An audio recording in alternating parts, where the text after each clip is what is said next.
Good evening, everyone.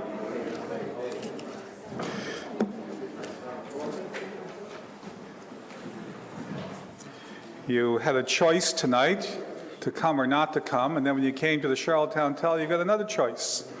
You can come in here and talk about the Lands Protection Act, or you can go to the Georgian Room and talk about Victoria Park. In fact, some of you may decide to go between both, I'm not sure.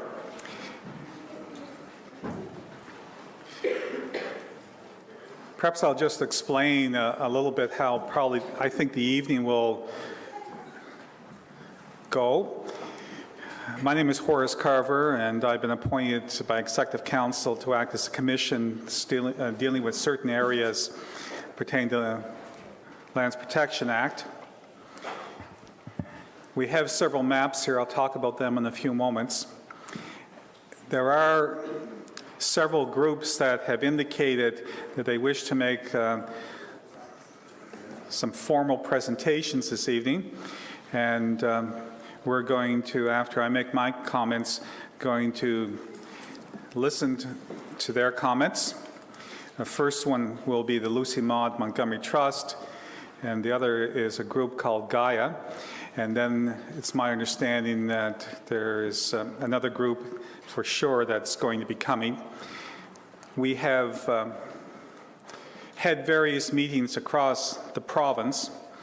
We're unsure, of course, about weather. We've been canceled out in North Rustico, which will be held the end of March. And Wellington, we had a double whammy. The roads got progressively worse as I drove up there, and by the time I arrived, the electricity was out for 4 hours in West Prince. So the upcoming meetings besides tonight will be Surrey on Monday at the Access Centre 7 to 9. Next Wednesday night 7 to 9 at the Legion in Kensington. King Cora Maple Leaf Seniors Room on the 14th, North Rustico on the 25th, and Murray Harbour at the Community Centre on the 26th. In addition, we have to reschedule Wellington, and we also need to reschedule Crapple. Now, I'm not quite sure, but I think that I've had more inquiries about when the Crapple meeting is happening than most others. Now, what that means or signifies, I don't know, but it looks as if the Crapple meeting will probably be in the month of April. It's also possible, depending on how this evening turns out, there may be a second meeting in Charlottetown, and all probability will be, because several groups that are not here tonight, and one of the groups that probably will be here tonight, have indicated they'd like much larger amount of time than we're going to allocate to them. So I think it's only fair that we perhaps hold another meeting in that regard. The style has been reasonably relaxed and informal, and I have tried to encourage people to make their comments known without necessarily having to make them in advance in writing, that they can make them at a mic. It's easier, but if they prefer to have them stand up and go to another mic or whatever, and that's fine as well. I've been using a little format for each of these hearings. I think I'll follow on as well, is that the Executive Council indicated in September that they wish to have a commissioner appointed to examine the Lands Protection Act, and they called for names. I submitted my name with a resume, and my wife and I then went on holiday.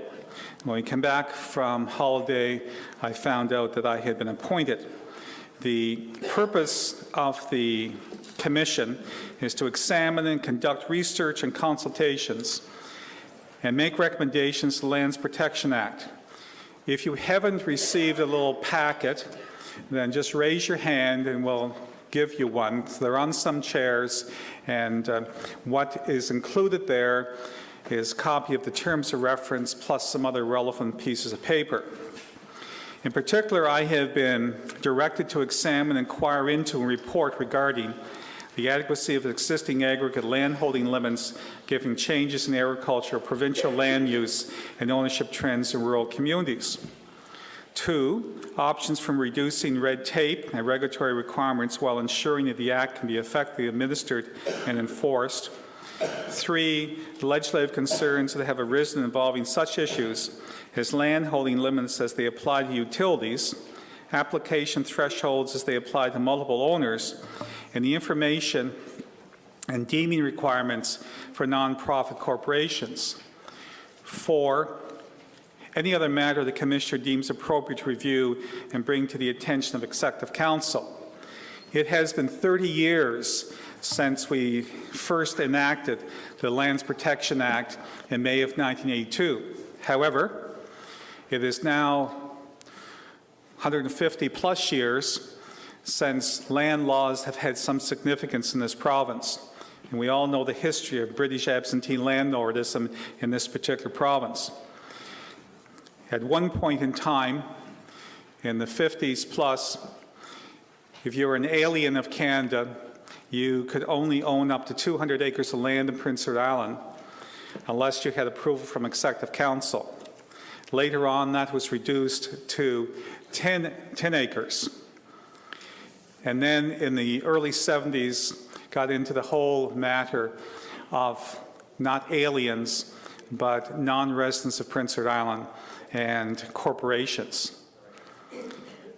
By the time Premier Maclean's government took office in May of 1979, this was becoming quite a topical issue, and there seemed to be considerable concern about vertical integration, non-resident ownership, and so on. A committee of the Legislative Assembly was established, a select committee on agriculture, and it brought back 18 recommendations. They were adopted by the Legislative Assembly, and that was around 1981. Under the BNA Act, the Constitution, property and civil rights fall within the jurisdiction of the province. Prime Minister Trudeau, after he won the February election, decided to bring the Constitution home from London and also decided he was going to incorporate a Charter of Rights and Freedoms into that Constitution before it returned from Westminster. Included in that draft was that anyone, resident citizen of Canada, could own property land anywhere in this country. Well, the government of which I was a member took very strong exception to that, and during the summer of 1980 argued in vain that that clause should be removed. However, in September of 1980, the Federal Provincial First Ministers Conference took place, and I found myself with a few notes engaged in a rather heated debate with the Prime Minister. At the time, I perhaps fully did not appreciate what was happening, but I certainly did afterwards when I realized that my knees were shaking and I had just debated the Prime Minister of the country. The net result of that exchange, plus other discussions that took place, not always by Prince Edward Island, but by several other provinces in this particular regard. And by the time that a resolution had happened about all the provinces agreeing except Quebec in November of 1981, days before Premier Maclean retired as Premier, that offensive section in the Charter of Rights and Freedoms had been removed. Now, there would be those who would say that that was a mistake. It's too bad, Horace Carver and Premier Maclean, that you were successful. If there hadn't been success on that point, there would have been no Lands Protection Act in this province. We wouldn't be here tonight, and there wouldn't be any review, because it would be unconstitutional. However, because we were successful in that, there is the Lands Protection Act. When the Lands Protection Act was passed in 1982, there was no purpose stated in it. It's very unusual for a purpose to be stated in a statute. In 1998, and if you look at your sheet of paper, you will see on page 2 the purpose that was put in 1998. Okay? And I'll just read it. The purpose of this statute is to provide for the regulation of property rights in Prince Edward Island, especially the amount of land that be held by a person or corporation. This act has been enacted in the recognition that Prince Edward Island faces singular challenges with regard to property rights as a result of several circumstances, including historical difficulties with absentee landowners and the consequent problems faced by the inhabitants of Prince Edward Island in governing their own affairs, both public and private. The problems of small land area and comparatively high population density, unique among the provinces of Canada, and the fragile nature of the province's ecology, environment, and lands, and the resultant need for the exercise of prudent, balanced, and steadfast stewardship to ensure the protection of the province's ecology, environment, and lands. Now, this has been an interesting process that I have been on since the 1st of January. I was appointed the middle of November and found myself in several situations in November and December in which people made their comments known. Whether I was shopping or walking down the street, or grocery store, or even at church, people come up with an opinion, and of course a levy. One evening, my wife and I were attending the Dr. David Suzuki reception in Province House, and everybody seemed to want to let me know their particular opinion, which of course was much appreciated. As we left the building, after we left the Legislative Assembly, we're walking down the street. My wife turned to me and she said, "Horace," she says, "it appears to me that almost everyone has an opinion on this land issue." I said, "That's right."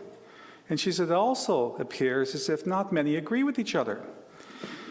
And I said, "Well, we'll just see." It has been interesting, and we're holding 14 meetings across the province.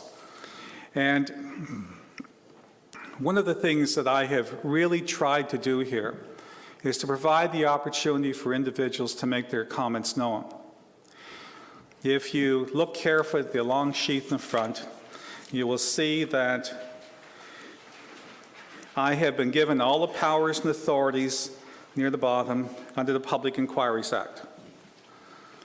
And that might not mean a lot to all of us, but I see the former Chief Justice Crothers is here tonight, and he knows the importance of that statute.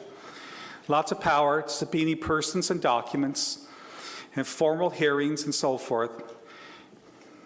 Just because you begin in power doesn't mean you have to use it. And so I have elected to go an informal way. And there will be occasions like tonight where we're having more formal briefs. But on the whole, what I'm interested in is hearing what people have to say and having those individuals also listen to what someone else has to say. I've tried to come early to these events, and I will stay until the last person leaves. I didn't do that in Montague because we're at the curling club, and I talked to everybody there, and they still wanted to socialize, and so I got in the car and came home. Okay. And, you know, we are very fortunate in this province. And one of the things you see and know is that next year is 2014. There are very few records of that 1864 conference. And except for some letters written by George Brown to his wife and a few others, we have very little that went on. But there is one record, and that's Edward Whalen in 1865. He compiled a historical record of his recollection and notes from those people who spoke at that conference and the social events that took place. And one of the things that happened in those days, they had after-dinner speeches. In fact, in the British Parliament, it's often said that some of the most entertaining speeches in Westminster were after dinner. That little book has been published twice. One in 1865, the second time by the Journal Publishing Company in Summerside in 1949. And I managed a few years ago to find a couple of copies. And my favorite quote in that book is this. It is by George Etienne Cartier, who is the Attorney General of Lower Canada at the time. And they're talking about Confederation and what it's going to be like. And he says this, "There are difficulties in the way, but they are susceptible of solution if managed with wisdom. All is requisite to overcome is a strong will and a good heart." My request is that we may all be blessed an abundance of wisdom and a good heart, and our strong will might be a little less. Thank you very much. I look forward to hearing comments, and I'm now going to call upon the Honorable Marion Reid, Lucy Maud Montgomery Trust, and as I understand, Bill Bishop, to come forth. And Mrs. Reid is leaving the province very early tomorrow morning, so I've asked to put her on first. And we know one thing, that it's going to be a very informative presentation, spirited, I imagine, and there's a little video that they're going to show us. Thank you.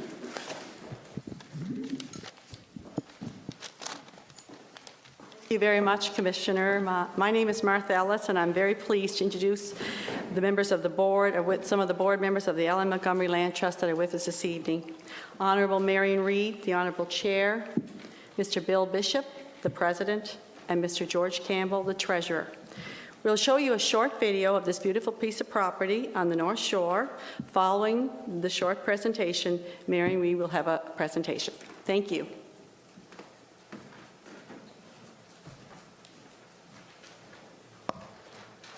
Hello, I'm Marion Reid, and I'm proud to be the Honorary Chair of the Ellen Montgomery Land Trust of Prince Edward Island. We are a group of volunteers dedicated to preserving the last undeveloped, beautiful piece of our shoreline. This is magnificent land.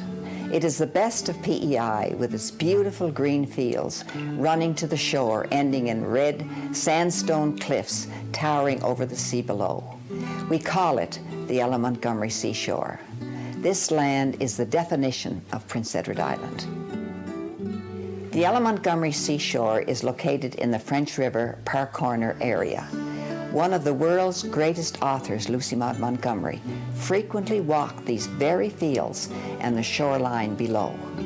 She eloquently described its beauty in her books, which are loved all over the world. Her stories are the cornerstone of our tourism industry. Ellen Montgomery called Prince Edward Island the most beautiful place in America, and this land is some of the most beautiful on Prince Edward Island. It covers over 400 acres. Generations of dedicated farm families have worked these fields, and such is the case today. The prolonged downturn in agriculture has made this land worth more for development than for farming. The Ellen Montgomery Land Trust is dedicated to preserving this very special 400 acres.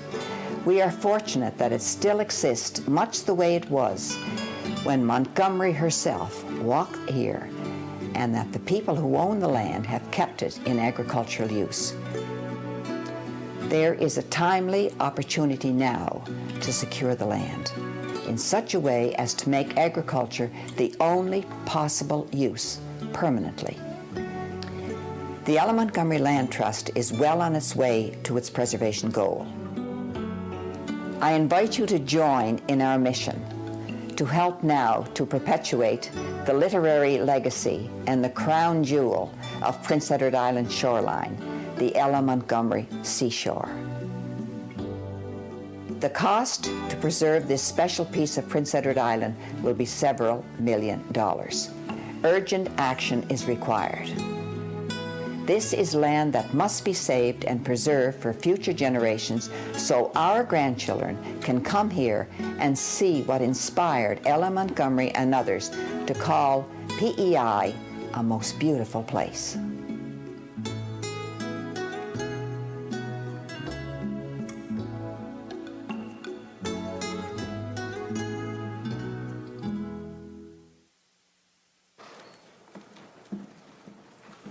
Good evening, everyone. Good evening, Mr. Carver, and thank you very much for giving us, the Ellen Montgomery Land Trust, the opportunity for a presentation. I want you to have that video as your special little gift, yes, from us. I've been turning down gift certificates and posts and very good. I'm accepting this one. Yes. Well, it's a very, very special evening, and we're very honored to be able to make this presentation. The Ellen Montgomery Land Trust was formed in 1994, and the idea was to preserve this scenic agricultural coastal landscape along the stretch of the north shore of Prince Edward Island. Now, I grew up right beside the Gulf of St. Lawrence in what we call Doyle's Cove, not very far from North Rustico, and I was only 3 miles from where Lucy Maud walked on the shores of her beloved. She said she loved the Gulf of St. Lawrence. It actually is absolutely beautiful. So I've always had an affinity. I've always lived on the land. I'm born on the land and married a farmer, and I have a very special feeling about land. And I have a very special feeling about Ellen Montgomery.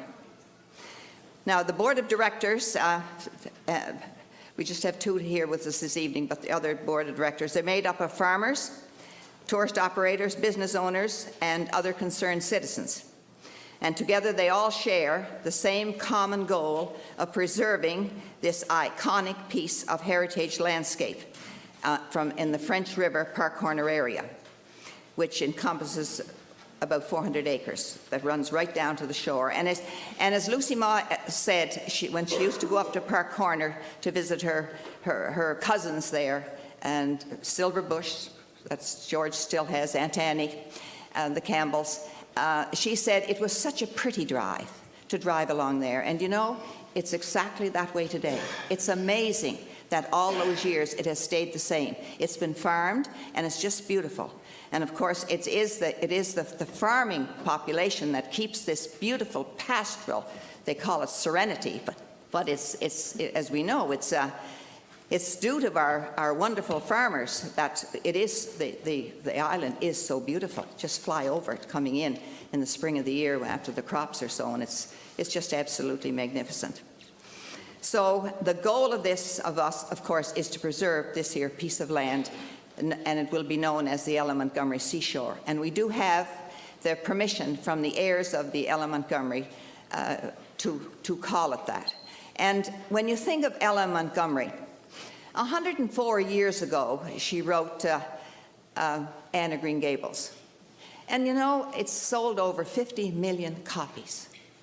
And it's just as popular today as it was then. Now, how many authors can say that? And the Anne of Green Gables that's running here on the stage at Confederation Center, it's the longest continuously running musical in North America. Sometimes we don't really think of what she has done for us. Stanley Baldwin, who was the Prime Minister of Great Britain, wrote her a letter and he said, I have read your book, and I was very taken by it, he said. I shall be going to Canada, and I hope to be able to shake your hand. Well, Lucy Maud was on the island. Of course, there's only one island to Lucy Maud. That's this island. And she said, I really couldn't leave it. She said, I had a few more days to spend on this dear island. So she never did meet or shake the hand of the Prime Minister of Great Britain. This was more important to her, to be on this beautiful island. You know, Lucy Maud wrote, she said, lands have personalities just as well as human beings. And to know the land, you have to companion it and draw sustenance of body and spirit from it, so that only you can know the land and be known of it. She loved nature. She instilled in her books this love of this wonderful nature. And I remember going to the Isle of Man, and I had this here, Prince Edward Island, on me. And this woman come up to me and she said, oh, you come from that enchanted island. I've always wanted to go there. I've read all her books. And she said, I long to go there. And you know, this novel has been translated into 47 languages. The latest is Mandarin. and they're just, it's the magic of her words. She has such power with words, to be able, her descriptive words.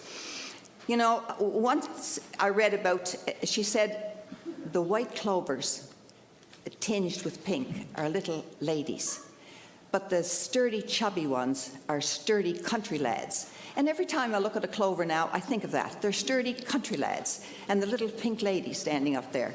You, all of these here descriptions, it never leaves you.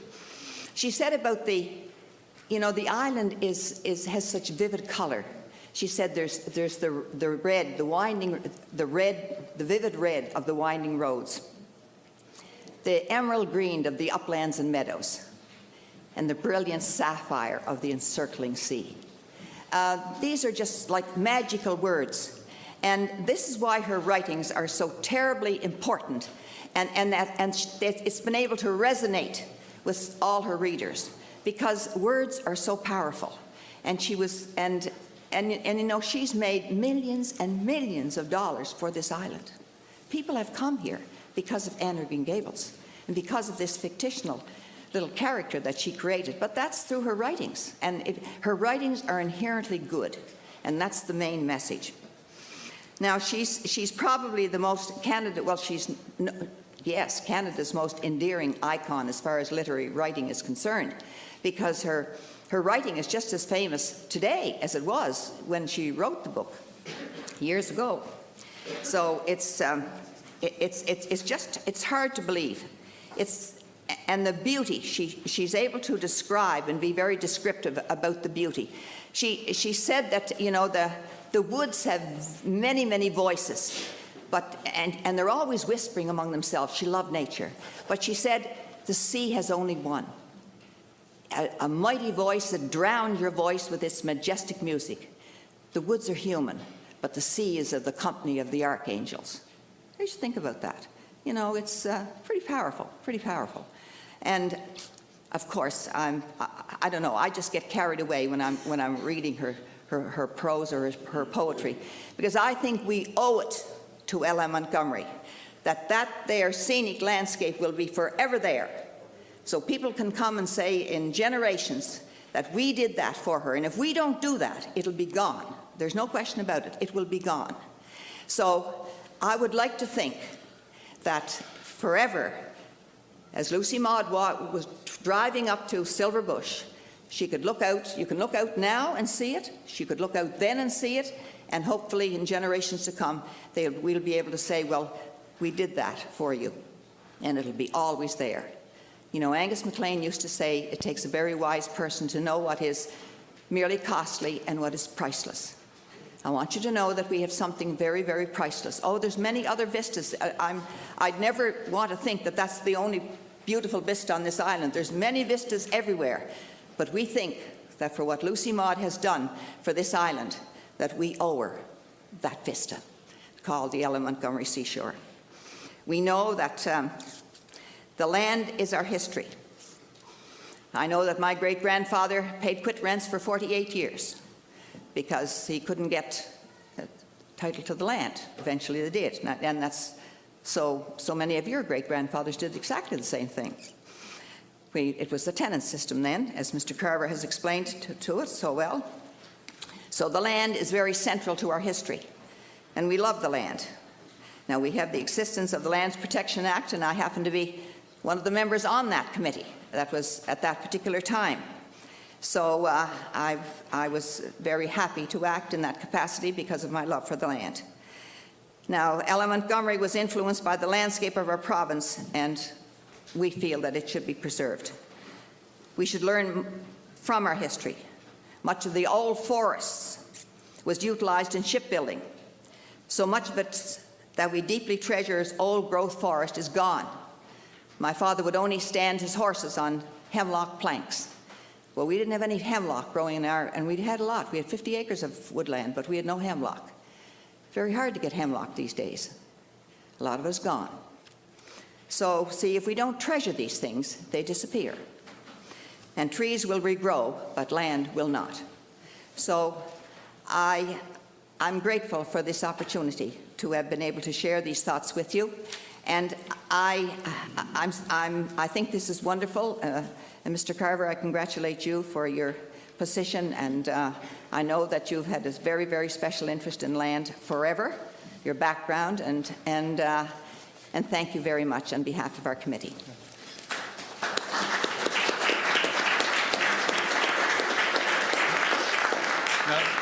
Don't Mrs. Reed and gentlemen, don't disappear for a second. Thank you very much. It's interesting, I've received a few written briefs from various individuals and organizations. I might tell you that the name Lucy Maud Montgomery Trust has come up several times in other submissions that you don't even know about. And all of them have been extraordinarily complimentary to your organization for the work and the efforts you've done. There's something very special when someone says something nice about somebody else, and I think you should know that. One of the things, and there are three parts of this province I feel I sort of know reasonably well. One is Hazelbrook, where I grew up, family farm. One is Murray Harbour, where my late mother, daughter of fishermen, and Seaview, where for about 12 or 14 years, my wife and I and family were summer residents. And we used to drive along that route there from about the end of May or June through to September. I guess one of the things that you said this evening, Mrs. Reed, is I'm surprised that we're only talking 400 acres. I don't know why I thought it was more than that. So it's only 400 acres? Yes, okay. And as I understand it, are you acquiring developmental rights, or are you trying to get outright ownership? And where are you in your progress of your goal?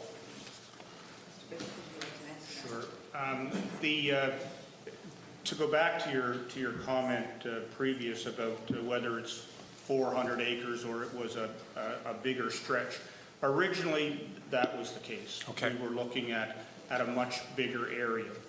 But I guess I would say we lost the battle in a number of different areas in that, and so ribbon development has happened, and there was little that we could do about it. We just simply didn't have the money to step in and purchase that land. So in the last 3 years, we've started to concentrate really in that area from the Cape Tryon Lighthouse to the New London or the French River Lighthouse. And in that area, it's 400 acres that's along that property. So that's really the area that we're concentrating on now. It just happens that it is pristine. There are a couple of cottages on two of those of the land holdings, but they're back from the shore quite a ways, and so really it's uninterrupted agricultural land along that area. As far as the model goes, we are in fact using both models. We do have we've had an opportunity to retire some development rights on a couple of pieces of property, and on one major piece of property we actually purchased it. So we've used both models, and we will continue to as we go forward in an effort to preserve this coastline. Okay. So Bill, besides looking for money, what other observation or suggestion do you need in order to attain your goals and your long-term objectives? Well, obviously, we're not here tonight to fundraise, but that would probably Well, I be don't know. inappropriate. But you're with two pretty able characters. And your question is a fair question, and quite honestly, I'm not sure exactly what we're looking for from the commission that you're heading up. I know it's a very, very sensitive subject. As soon as you start talking about land and what you can and can't do with land, I think what we really would look for is a recognition of the importance of landscape and viewscape in this province. and a need to preserve that in perpetuity. And as Marion has said, there are many areas of Prince Edward Island that are spectacular and that we need to protect. Our interests are clearly on the North Shore over a very small piece of property, or pieces of property. But that doesn't detract from the fact that there are many on the island, and I think we would simply ask you to take into consideration the importance that plays for people not just on this island, but in Canada and around the world when they come to see Prince Edward Island. And if we don't preserve that, it's going to be gone. And those viewscapes that have made Prince Edward Island what it is, it'll never come back.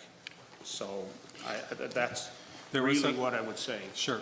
There was a recent study done by the Tourism Center at the university, I believe it was commissioned by the Department of Tourism, and it indicated, just recently published, that one of the main reasons why visitors come from away has to do with the pastoral setting in Prince Edward Island. I guess I wanted to ask just a couple more questions if I could. I presume you're a registered charity and give tax donations, receipts, and We are, along yes. those lines? Okay.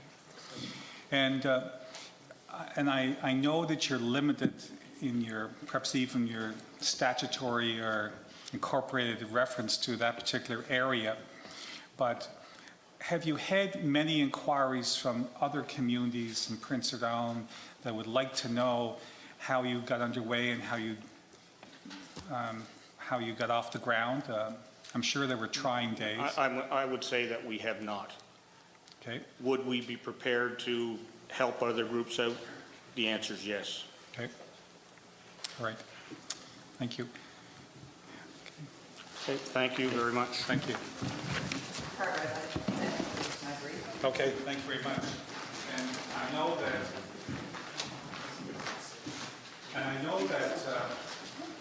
some of you have to go, but we've had a wonderful presentation so far. But I have a strong suspicion that the next presentation is going to be unbelievably unforgettable. And for me, it's a complete learning process. And I am just so pleased that they're going to do it by themselves and they're not going to solicit any help from the chair. At this time, I'd like to call upon a group of 10 women, approximate, and they are the Gaia group, or Gaia group, and that means the earth. Okay, so.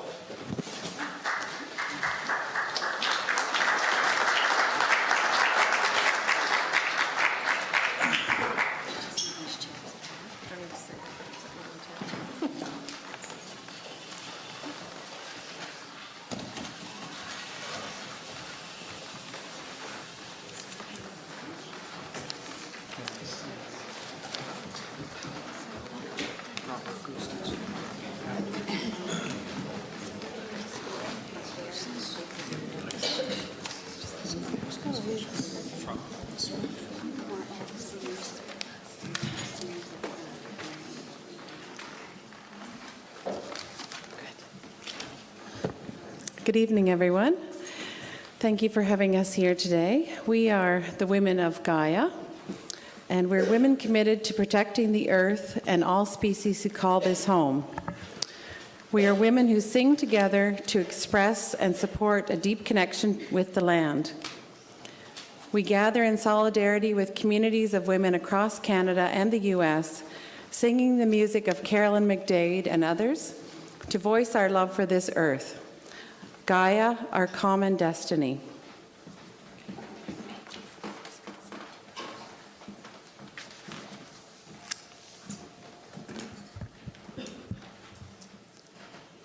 We have for so long thought ourselves superior. Our ability to reason put us above the land and the animals. But we forgot that we too are creatures of the earth, that we are part of nature, not superior to it. The earth, air, and water are the foundations upon which our lives are sustained. We can no longer treat them as resources to be endlessly exploited to the demands of greater competition and economic growth. The ecological footprint of the island is already unsustainable. Larger farm operations will only serve to exploit the land beyond its capacity. Larger farm operations are not an answer for today. Indeed, they may mean there will be no tomorrow for small family farms. The island we know today, the patchwork quilt that attracts visitors to our shores, will slowly disappear along with the soil. Corporations will control the farmlands, and profit will be the main driver. Power and money will control island lands. Islanders will lose the power of their voice and their vote. Trade agreements will see that this is so. It will be difficult to turn back. This is a time when humanity must choose its future, a future that holds both peril and promise. Peril or promise, the choice is ours.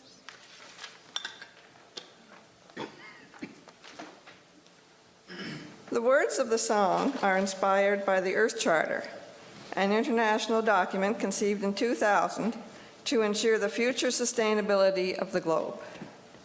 Peril or promise? The choice is ours. What we choose to do now regarding land holdings in PEI will indeed bring peril if the wrong choices are made. On the other hand, wise choices could bring the promise of a sustainable future. Please consider carefully what could be lost by allowing larger land holdings. In the past, increases in land holdings have been accompanied by the removal of many hedgerows to make larger fields for big machinery and monoculture crops which require more pesticide use. These larger fields are more susceptible to soil erosion. Pesticides and soil erosion lead to fish kills and dead rivers. Huge fields are not part of a sustainable landscape or culture for PEI. In contrast, smaller holdings and smaller fields can mean more biodiversity, better crop rotation, and separation of fields with more potential for producing organic crops.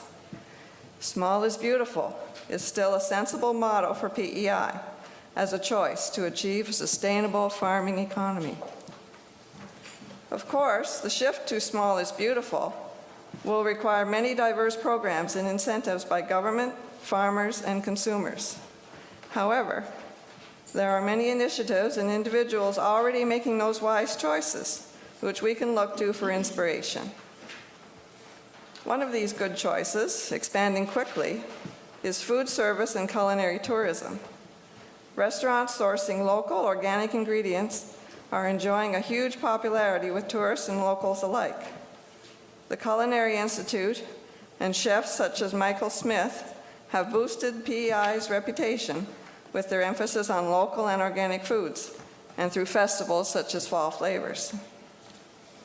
PEI now has several high-quality beverages made from local produce: cider, beer, wine, and liquors. We could have many more. Restaurants and institutions are a high-value market that could support more small PEI farms. As well, there's a large percentage of imported foods sold in PEI supermarkets that could be substituted with PEI farm products. New young farmers need access to small, affordable farms, and aging farmers need a market for their farms as they retire. The province could purchase these small farms and make them available at an affordable rate to support new initiatives that favor sustainable practices. Community-supported agriculture is a growing local trade that could be expanded and extended to families on low income and social services, and this has been done in Nova Scotia.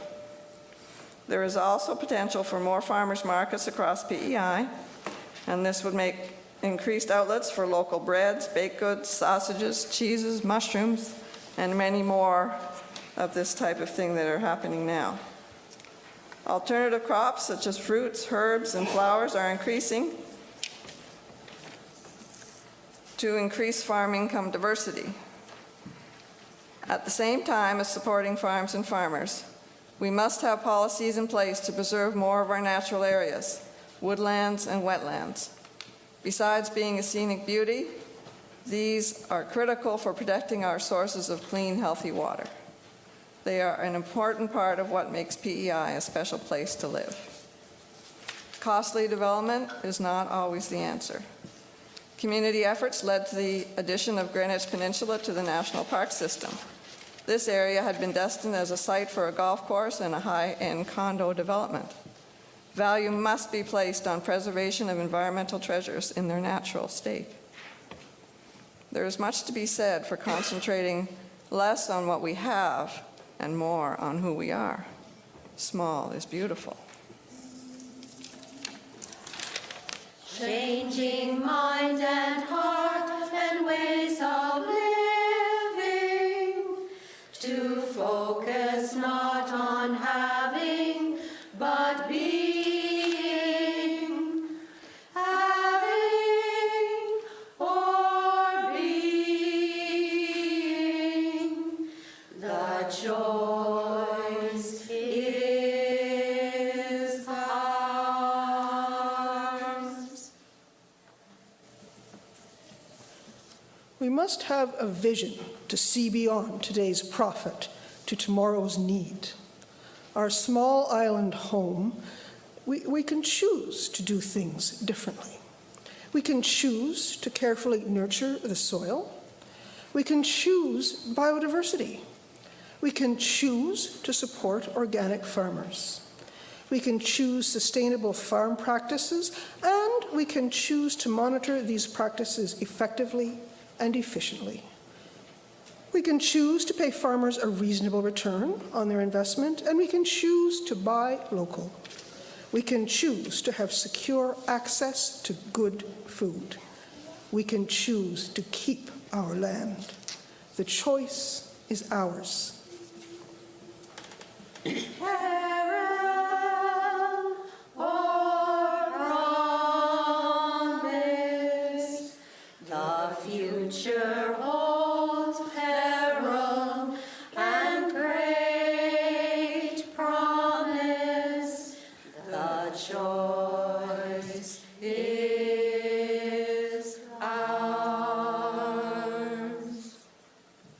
We are one human family, one earth community, a common destiny for all. We are one human family, one earth community, a common destiny for all. Before you go, would you mind taking a moment and just explaining a little bit of your history and background? And I have already said to you earlier in the evening, those who first on, that I felt embarrassed that I didn't know much about your group until I heard that there was a group of people coming. And then I said, well, I wonder what it all is about. And then I was staggered. But if you could tell me, how did it come into being and how often you meet? And you obviously sing, but I gather you all also think and read and talk among each other. Can you tell us a little bit about that? Sure. We're a group, we started, 10, 15 years ago. We've done 3 CDs, but we've done the CDs in partnership with choirs all across Canada and the United States. So the most recent one we did in Banff with 150 women from all over. Every province was represented. I guess we talk a lot about who we are and what we do, but essentially we have a common goal, and that is support and respect for the earth and for practices and policies that will support that. We do, on a practical level, we do the shoreline cleanup every year. We spend time, we work with the Island Nature Trust. We volunteer to walk the woods. And I guess different members are doing a lot of different things with respect to organic farming. And the money that is raised from the CDs, we've given to local environmental groups. So numbers are not my forte. Does anybody have those at the top of their head? They were big. They were in the vicinity of what? I think the first CD was huge, 60 or 70,000.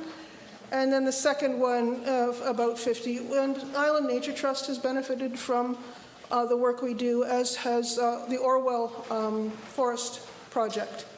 And then as well, we've sent some money to self-support lands to be put into protection in northern Canada and Alaska. We've supported groups who've done that kind of thing as well.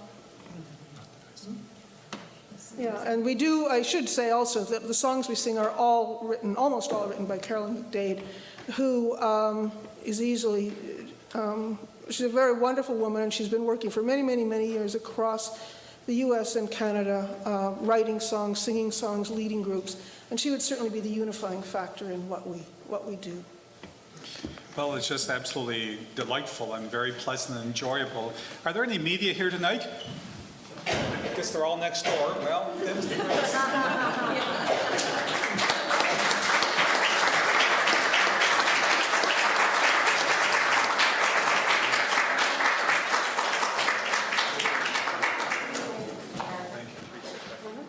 Thank you very much.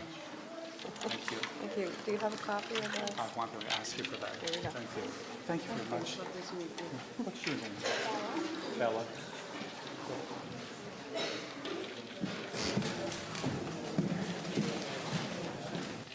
What I meant about the media is that, you know, it's important to attend these folks, the events media. You never know what can happen sometimes. We've had two very interesting presentations so far. And would it be okay to call upon the National Farmers Union now to have, no? Not per se tonight, my apologies. Okay, that's fine. And does anyone have anything else? We're going to, yes, come right ahead. Come on up here.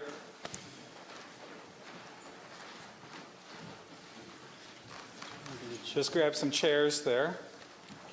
And what I'm trying to do is those people that have a little presentation to make or whatever, we'll hear from you first, and then we'll have individual comments and so forth.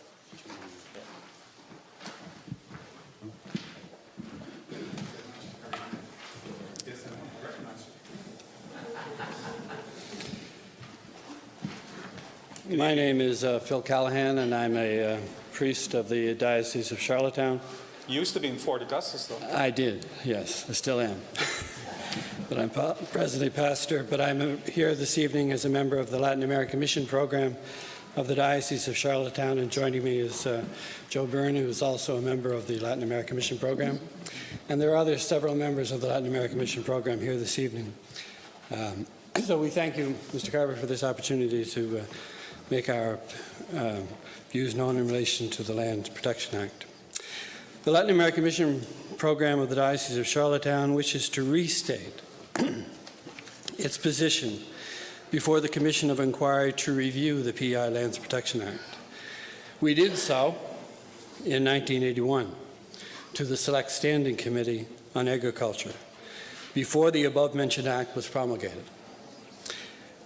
Our position on the land flows from our belief that it is a sacred trust, passed on from generation to generation to be cared for.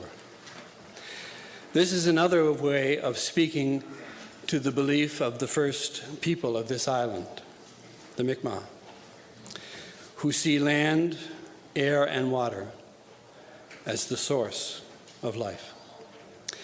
We believe as well that this approach to these basics are placed as primary in the policies of the National Farmers Union, as stated, for example, in this quotation.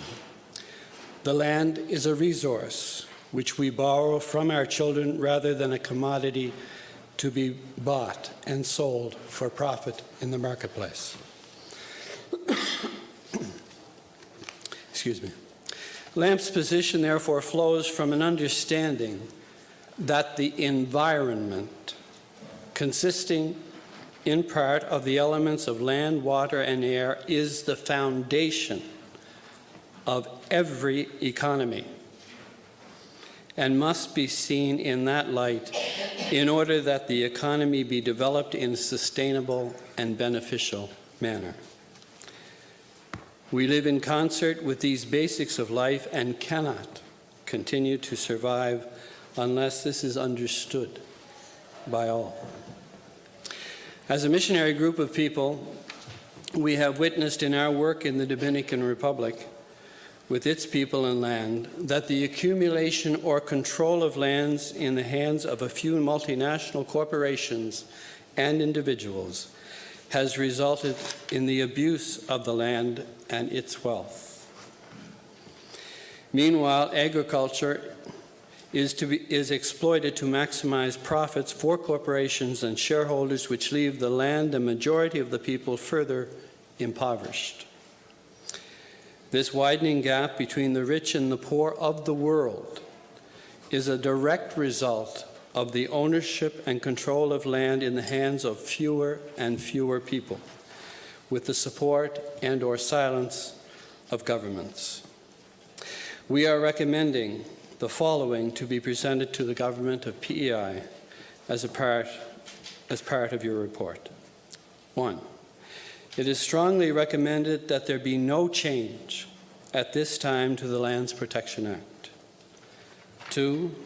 More oversight be given to how land is being combined through various mechanisms such as family partnerships, creation of new corporations, etc. 3, that the intent of the Act is unequivocally clear in ensuring that there is no concentrated ownership of land in the hands of fewer people and corporations. 4, that the use of agricultural chemicals on PEI be made public regardless of the manner of commercialization, and further that the argument of public health and public awareness of the use of these chemicals clearly be seen to override any argument to private commercial interests or commercial proprietary interests, and further that the information is delivered in such a way as to allow reasonable inference by individuals to gauge the incidence of agricultural chemical use close to their homes. We thank you for your continued interest in protecting the land and land use on PEI, and we are available for any further consultation that you should think necessary. Thank you. Thank you, Father Calvin.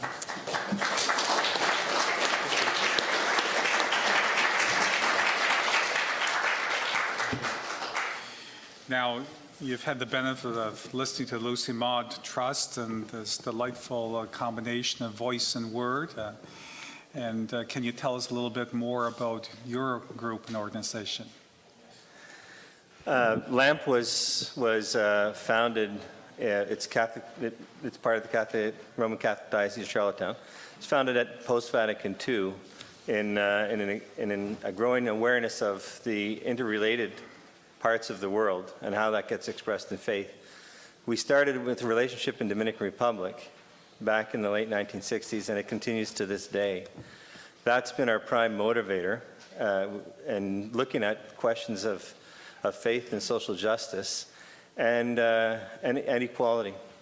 So land fits in there quite nicely. In a place like Dominican Republic, where there has been very unsteady land tenancy laws, we see the net effect of that over time, with concentration of huge pieces of land in the hands of very few people that require absolute poverty by workers to work the land. It's the only, in that model of agriculture, which is, it is an industrial model, but the needs of the capital interests of the land and the capital inputs overcome any kind of sense of justice or equality to the needs of workers. And so the redistribution of wealth through that requires a redistribution of land. That's been part of our history. I'm partway through, almost halfway through these various 14 sessions, received various submissions, and you heard my opening comments and so forth. How do you suggest that people who are in the agricultural community, how can they economically maintain a fair income, not a huge income, but a fair income for their labors today? There are competing forces in the world, and An adequate return on investment, eh? Like that's the balance. I think part of it is that there need not be a sense of urgency to overturn the act, the Lands Protection Act that was developed 20 years ago. 30. Really, we appreciate the commission and this discussion about how we might change, which will dramatically alter the future of the future of the island, need not be done in a year or two. A broader consultation that puts those issues on the table is probably worthwhile. From a public policy point of view, PEI doesn't exist in a vacuum. So on the other hand, if we go to the west and look for the same size of farms that we see out in Saskatchewan and Manitoba, then we're looking at a dramatic reduction in the number of farmers that is likely to make any kind of rural life in PEI unsustainable, just because there's not going to be enough people. It requires huge capital inputs like in machinery and less in labor. So if we want to have a rural quality of life, we have to make sure that there's ways for people, not just the workers, not just the farm owners, and not just the suppliers, but for everybody.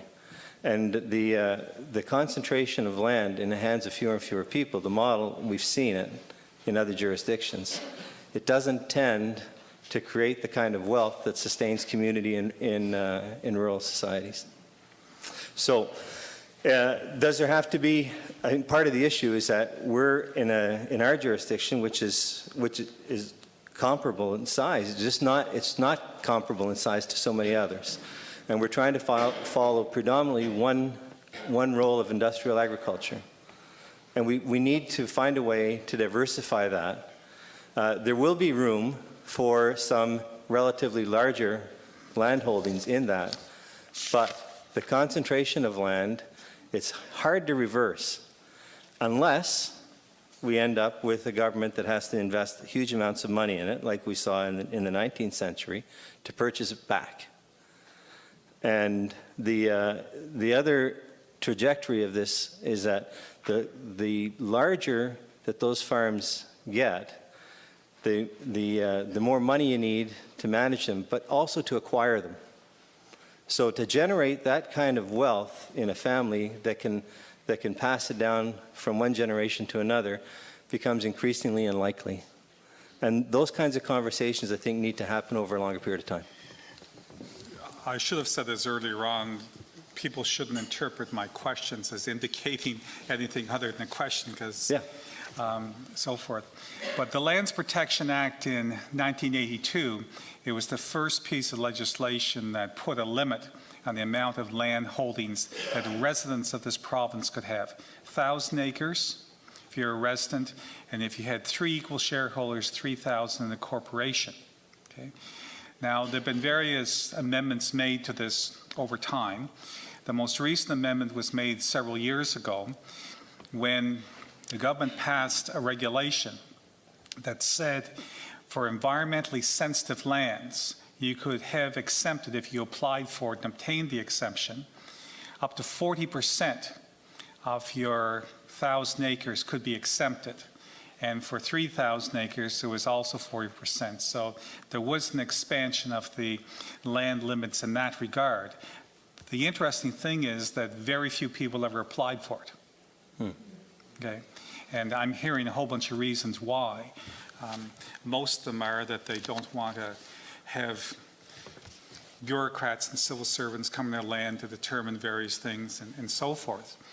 But how do you address the argument of those that feel that they need to have more land in order to compete against some farms outside the province and so forth?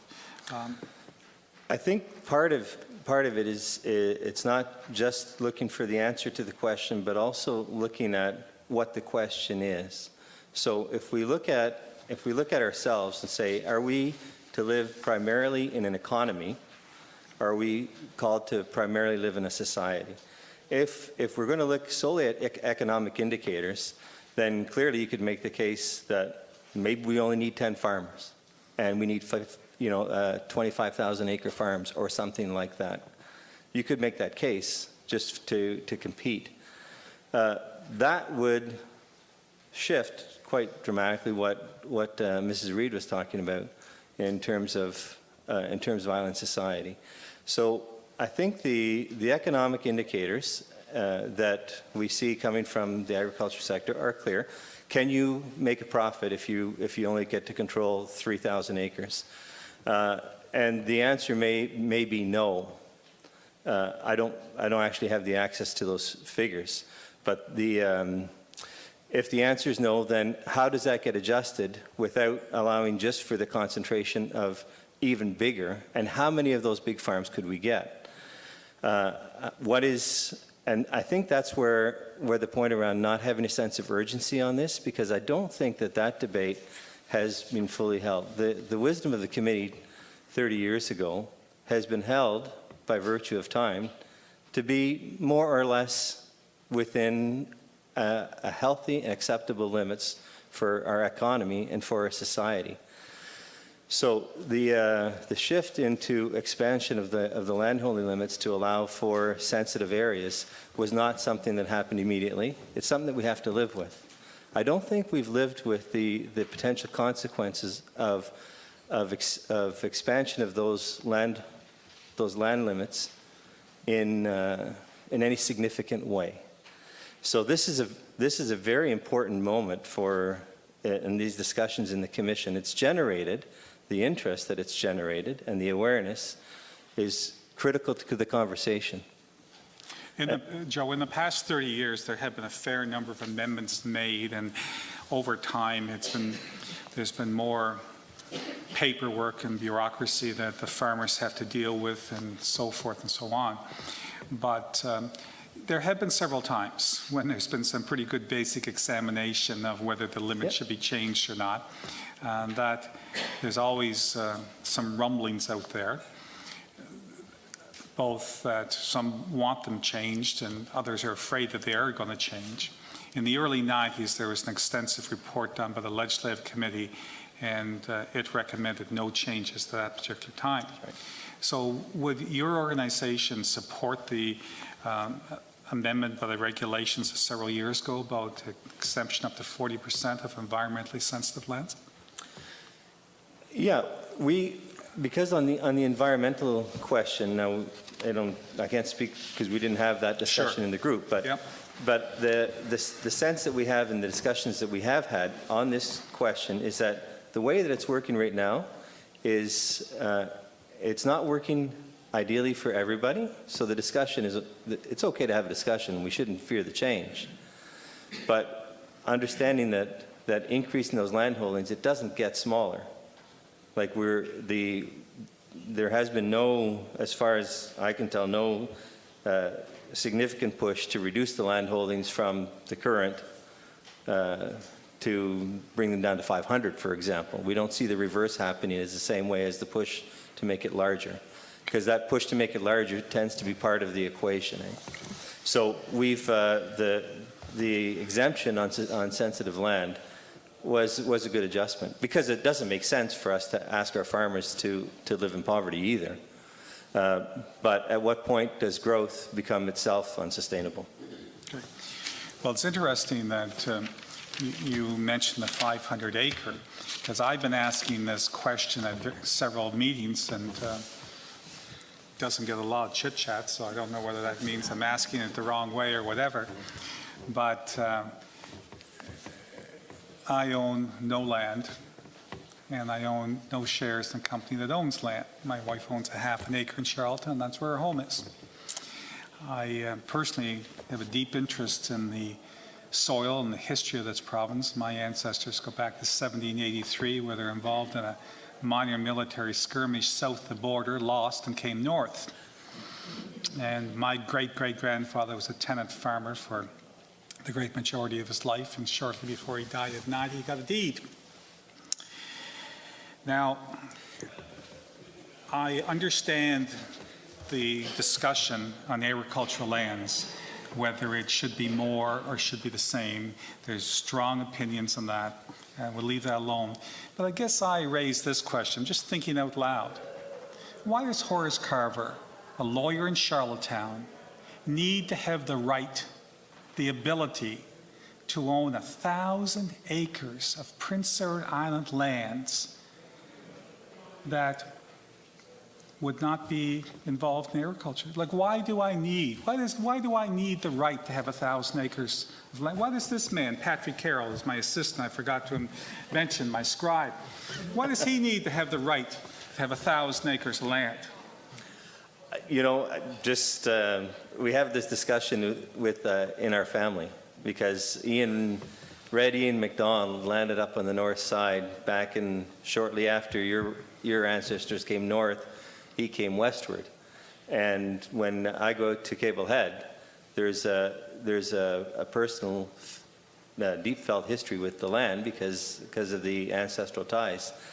And my brother would say, well, but it doesn't belong to us, no matter how many generations that have been there, because it does belong.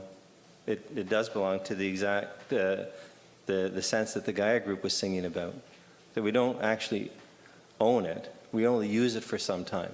And so how we use it needs to always to be considered. And do you have the right in, and this is, I guess, the question around at what point do individual rights have to be curtailed so that there's some collective benefit? Well, that's a moving target, eh? Well, I don't know. It seems to be moving from one meeting to the next meeting, but I'm hearing that's where you ultimately get to in a Sure. strange way. Yeah. Maybe it's not so strange, but I forget if I said this earlier or not, but the definition of a resident of the province, which is a topical issue these days, is 180. At least you're not in Cavendish. We're going to North Rustico. People will see you there, though. I can tell you that.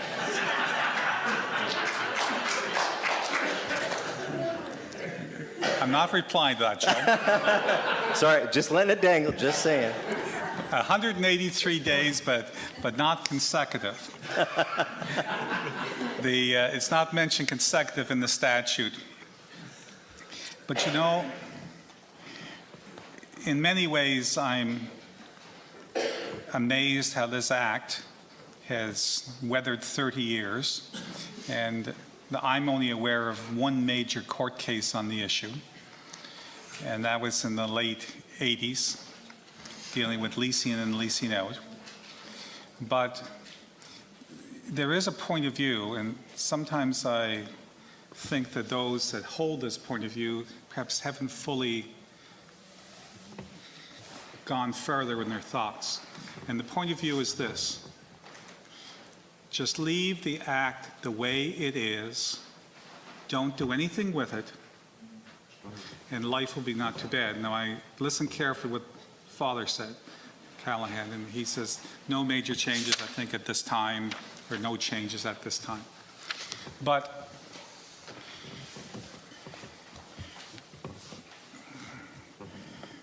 as a lawyer, I can explain and provide examples of how the existing law the way it is can see a significant amount of land change hands in this province without having any involvement of the Island Regulatory Appeals Commission and obtaining any approval of Executive Council.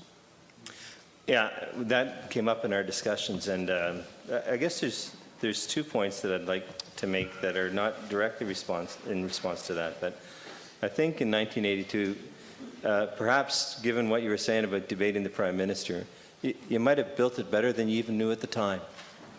The test of time is not it's not infallible, but it is a pretty good test, and this legislation has stood up to that test very well.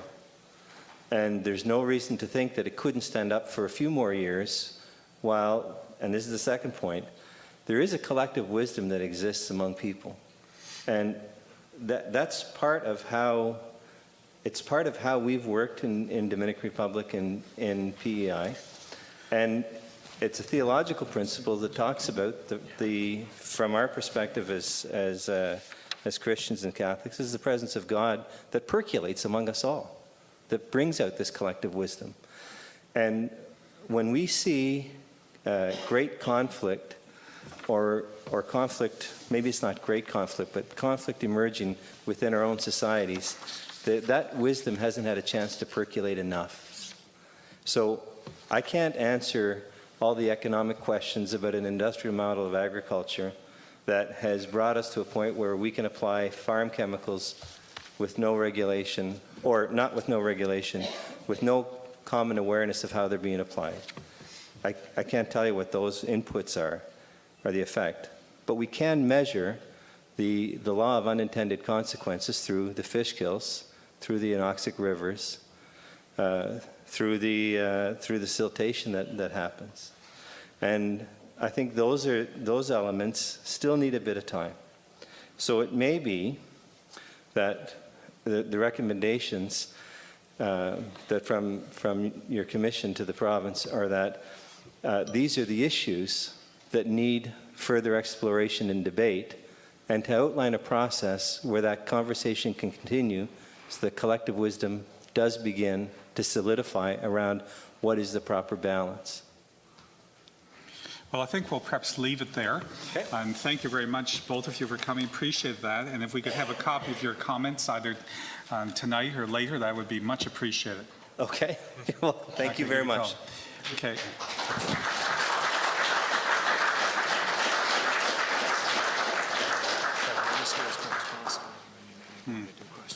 Sure. Yes? Hi. Hi. Good evening. My name is Fiep de Bie, and I'm here on behalf of the Island Nature Trust. Can you hear me well? Good. So thank you for the opportunity to comment on... I've seen your name in a few submissions that you didn't write as well. That could be right. Yeah. I've been writing a lot lately. So. No, I meant the same thing about the Lucy Maud. I've received several submissions from several organizations that have made some favorable comments about the Island Nature Trust and Lucy Maud, but they didn't. The source wasn't your organization. Ah, thank you. Thank you. And a lot of what I have to say also is said by some other groups. So thank you for the opportunity to comment on the review of the Lands Protection Act as it relates directly to the protection of the land and our resources. Island Nature Trust has been protecting and conserving natural areas and native species of the island since 1979. And the Trust has benefited from the regulations that protected lands under the PEI Natural Areas Protection Act, in short NAPA, are currently exempt from the total limit for all landholders.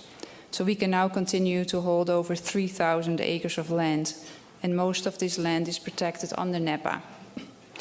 We are not in favor of a revision of the Act that would include increasing the landholding limits for either individuals or corporations for the following reasons. We believe that intensive industrial farming alters the environment in many ways.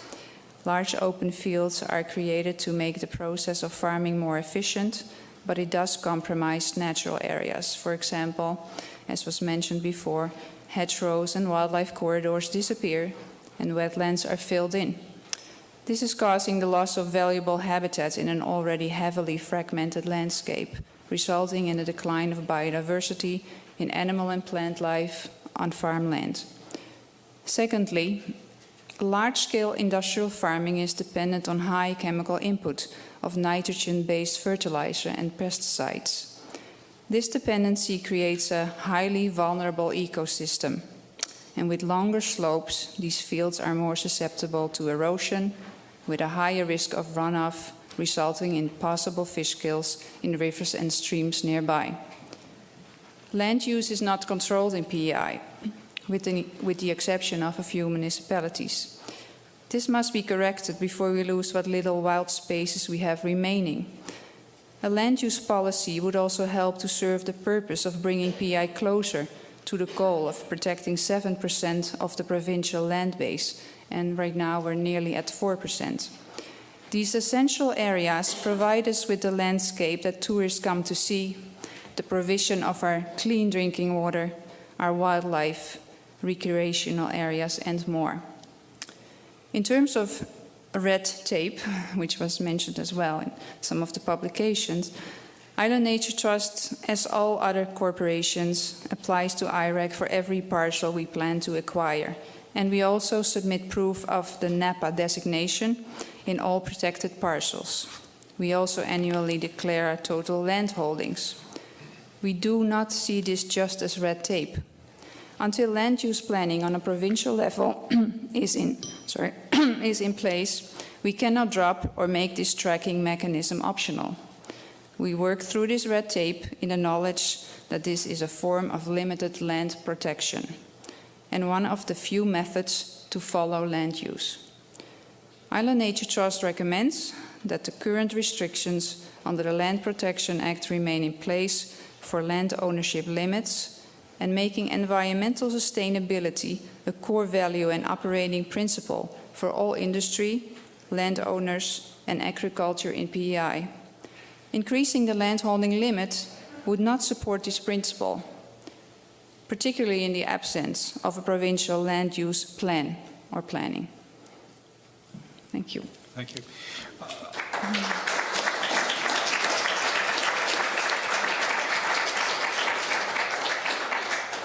I think I missed several words early on, and the amount of acreage that you now have is? It's over 3,000. It's over 3,000, Yeah. but you have been environmentally exempted your lands, some of them. So how much of the, I guess what I'm trying to get at, counting the amount of land that you own plus the environmentally exempted land that you own, what would the total be? No, that it would be like a total over 3,000, and some of the land is leased. So we used to not being able to go over that 3,000 Yes. acre limits. Yes. So now, like since a few years, we can go over that 3,000 I guess acre what I'm limit. trying to get at is that Yeah. the specific amount. Specific amount Yeah. of how much land we own. Yes, because a few years ago, as I recall, you were getting close to the 3,000 limit. The government of the day was opposed to permitting that to happen. And now, as I understand it, because of the environmental exemptions, you're able to be over the 3,000, but I'm trying to perhaps know how many acres you have.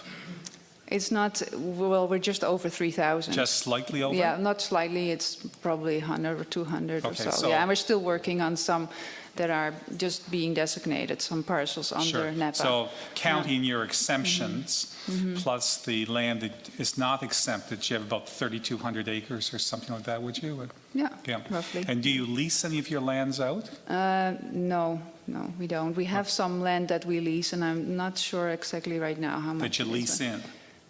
Okay. And so are there more lands? There's a purpose to my question. Questions. Are there more environmentally sensitive lands that you intend to apply to have exempted? Absolutely, Yeah. yeah. It's just an ongoing process.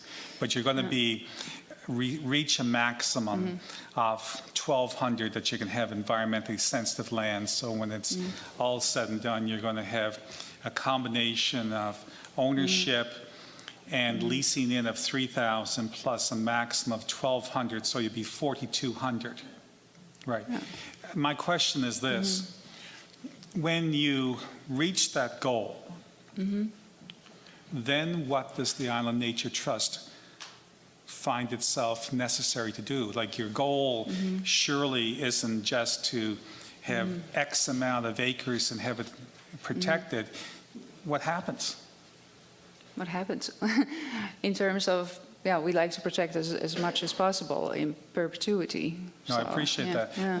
I appreciate that, but I guess what I'm saying to you is that if you're only able to have, As far as I know, we can actually go over that amount. Yeah, there's no limit right now.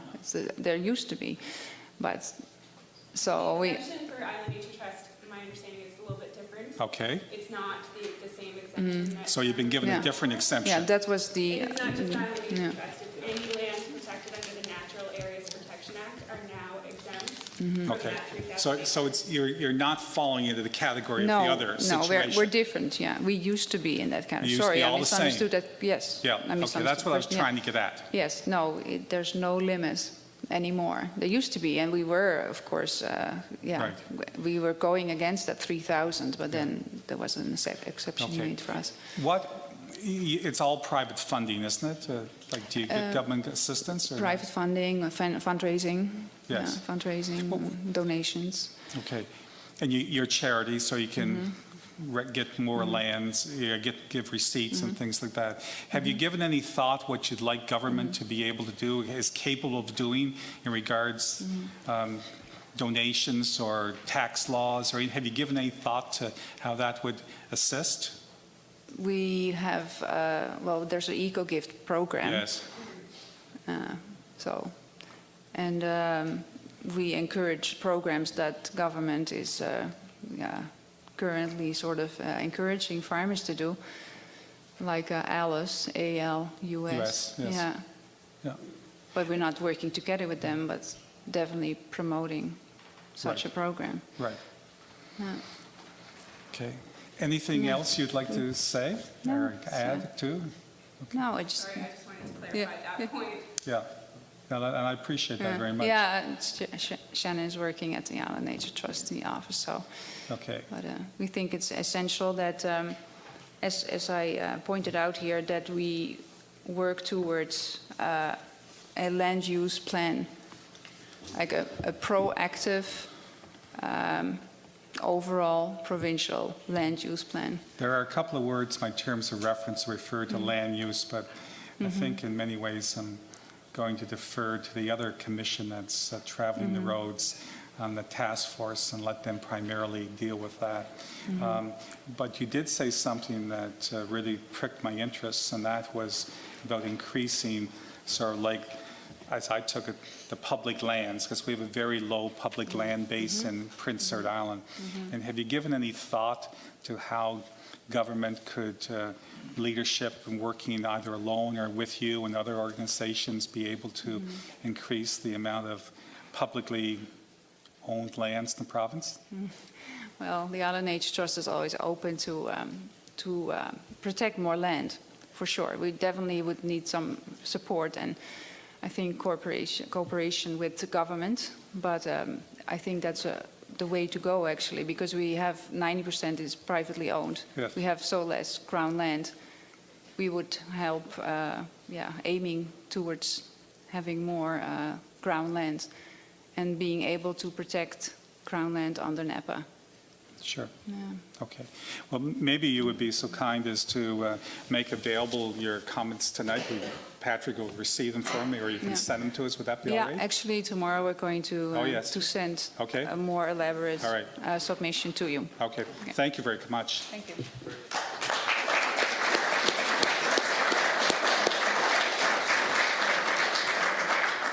Does anyone else have more of a formal presentation like this, or were you going to be opening up for general comments? Does anyone else, any other group or organization here this evening? Yes?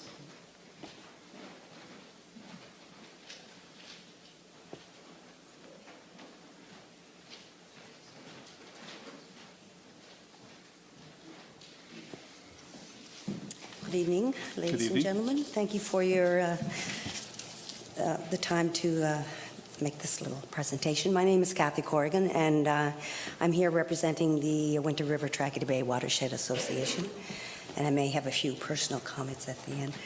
Of course, we appreciate the opportunity to make suggestions. There really will be, I won't be saying really anything different than what other people has said, with the exception that it's coming from a watershed, a small area of concern. The Winter River Tracadie Bay Watershed is working on a watershed management plan at this time, and we've conducted meetings and a survey of residents about how we wish to see the watershed managed. As part of the development of the Winter River Watershed Management Plan, which is available on our website, we feel that the two areas that I'm going to talk about are worth reflecting on. With the maximum land of 3,000 acres for corporations, we feel that this figure is sufficiently large enough to meet the needs of corporations. Residents identified agricultural practices in our surveys as one of the top 4 most important issues in the watershed. The move to large acreages with accompanying large fields and large mechanisms and machinery has resulted in negative impacts on our environment. The expansion of large fields has resulted in a removal of hedgerows, as been mentioned, and of course with the loss of hedgerows and long sloped lengths of fields, it's an increased opportunity for erosion both by wind and by water. Residents expressed concern about agricultural runoff and the impact on water courses that were discussed in our survey. We have to continue to work with farmers, and we are, to promote agricultural practices which minimize negative impacts on the environment, but this is more difficult on very large fields. Our residents identified organic agriculture as one of the top 4 visions for our watershed. Organic agriculture usually involves more careful management, and which is often more difficult in larger fields. Residents suggest increased support for smaller and more diversified farms with smaller fields. We do recognize the exception to land limits that have been made for lands which are designated for natural areas of protection, which we heard about this evening. And I think we would definitely agree that rules should be different on areas that that are really sensitive areas and that need protection. The second priority is the establishment of land limits on the shoreline properties. A very large number of waterfront properties were sold to non-residents. This limit of 10 acres with a maximum of 330 feet of frontage served to slow transfer, and is felt that once this land is out of residents' hands, it will not ever be available for islanders. So to remove such limitations, we feel, would be a definite step backwards. So in general, we feel that the government made a wise decision in establishing land limits and suggest that these limits should be maintained. Okay. Thank you, Kathy. Right.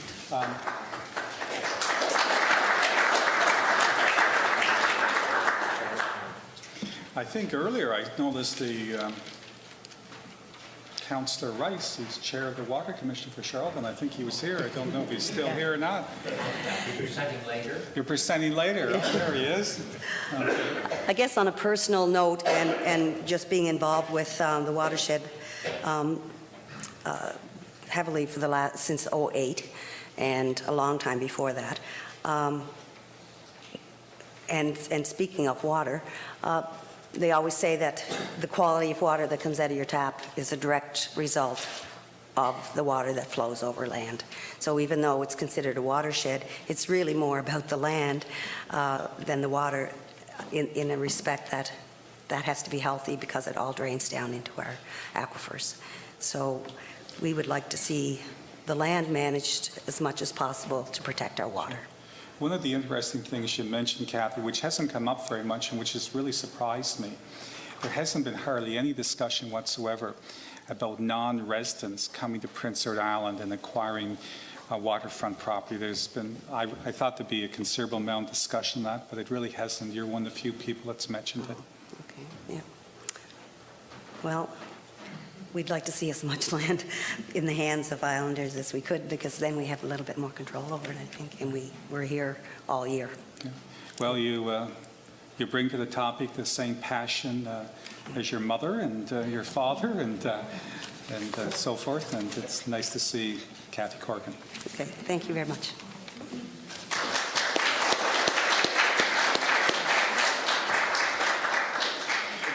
Anybody else?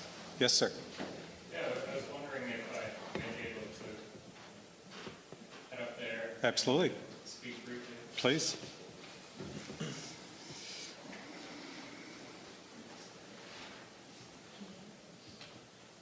I was a little bit confused with the exact interpretation of the definitions of scope, but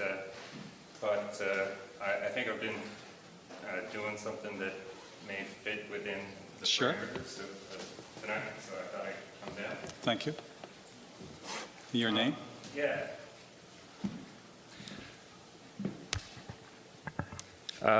Yeah, my name it's Matt McCarville, and I'm from Charlottetown. So I thought, because we were talking about the Lands Protection Act, that I would speak about land protection on Prince Edward Island. One of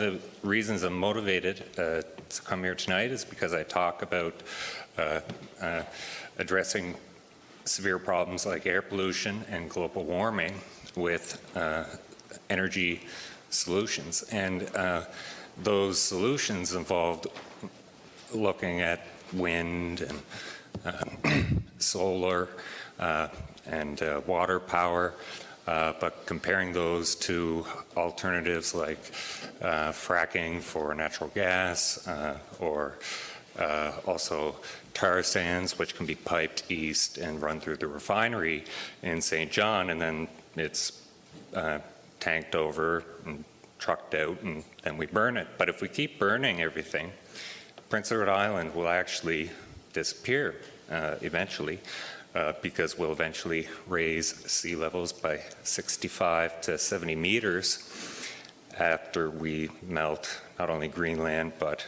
Antarctic. And that will take a long time, but it was only 10,000 years ago that there was no such thing as Prince Edward Island, because we were part of the mainland. And actually, you don't have to look that far out in the future to imagine a day, but well before then, it just becomes a nightmare. And so I think we want to avoid it.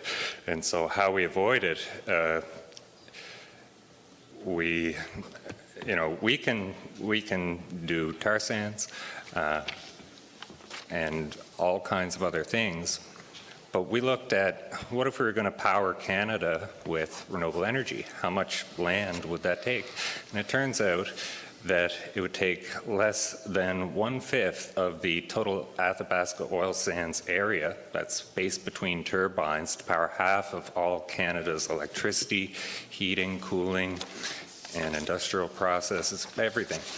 And so if you look at Canada, the total land that's been inundated by our current hydroelectric reservoirs is 0.6% of Canada's area. Okay, and so it turns out that the space between turbines to power half of all Canada is only 1/5 of that. And if you put half of the turbines offshore, then it's not even land, right? And so it turns out then that your actual footprint of the tubes touching the ground is only 8 times Parliament Hill. And the rest is open space, and that's still useful for agricultural purposes. But whereas we're giving money in Prince Edward Island, we gave $1 million to demonstrate sugar beet ethanol. However, it's impossible to scale that to provide high blend E85 ethanol for transportation fleet because we couldn't grow any potatoes. Like, So one has to wonder if people looked at that before, right? And it's 4 to 5 times less efficient to do that than to use wind. And it turns out the West Cape Wind Farm would power all of our vehicles, and you can fit that footprint inside of a softball field, not counting the unpaved surface areas. We only needed 4 acres of forest land to do a 100-megawatt wind farm, and so it's very little land, and you can put it offshore, and it's even windier. I think that we're well positioned to do this here because we've already got more wind than anybody else. Our solar is still pretty good. It's much better than Germany. And so we looked at powering all of Prince Edward Island with wind, water, and sun within a regional context of combining these in an optimal way and replacing everything. So we power our economy with renewable energy. And to do half of Atlantic Canada would take half of PEI's land area for open space, and the turbines on the ground would be the same footprint as Parliament Hill. And so we not only looked at that, but looked at literature that's peer-reviewed, and it turns out there's enough materials for us to do this. And so theoretically, after we replace all this energy with clean renewables, you can replace steel production with, you can use excess hydrogen, and you can use that, you can burn that to replace the high temperature processes that will produce those turbines, which the steel is recyclable. And so there is no material reason. We'll flood 7% of world land if we keep burning everything. It only takes 1% of world land, mainly open space between turbines, to power everyone everywhere, and that's accounting for growth, by the way, if we do it in 20 years. Now, it'll probably take 40 years to 50 years, but we would have to start. And so I think within that context of the idea of a land use plan, I really wonder why we wouldn't have just said, we're not going to frack. We've got lots of wind and enough sunlight that they're kind of complementary. And, so let's not build more pipelines, beef up transmission lines. You can use the same corridors oftentimes, and so that can reduce some of the problems that we have with siting transmission. However, I would just like to say within the context of this that I think we need an integrated plan that takes into account that these are all interconnected systems, and so that's more or less the way the world works, is not to try to do too much in isolation. And so because I have been working with people here on that, I thought I'd bring that into discussion here. So. Thank you very much, Matt. Yeah. Thank you.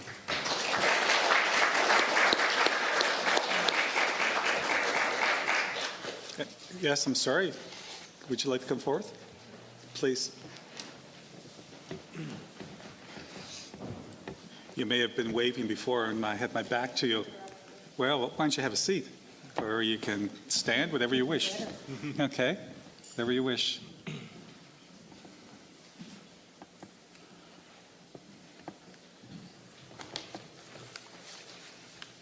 I wanted to say I've been working very hard the last few months on looking at agriculture as a whole on the island. Yes.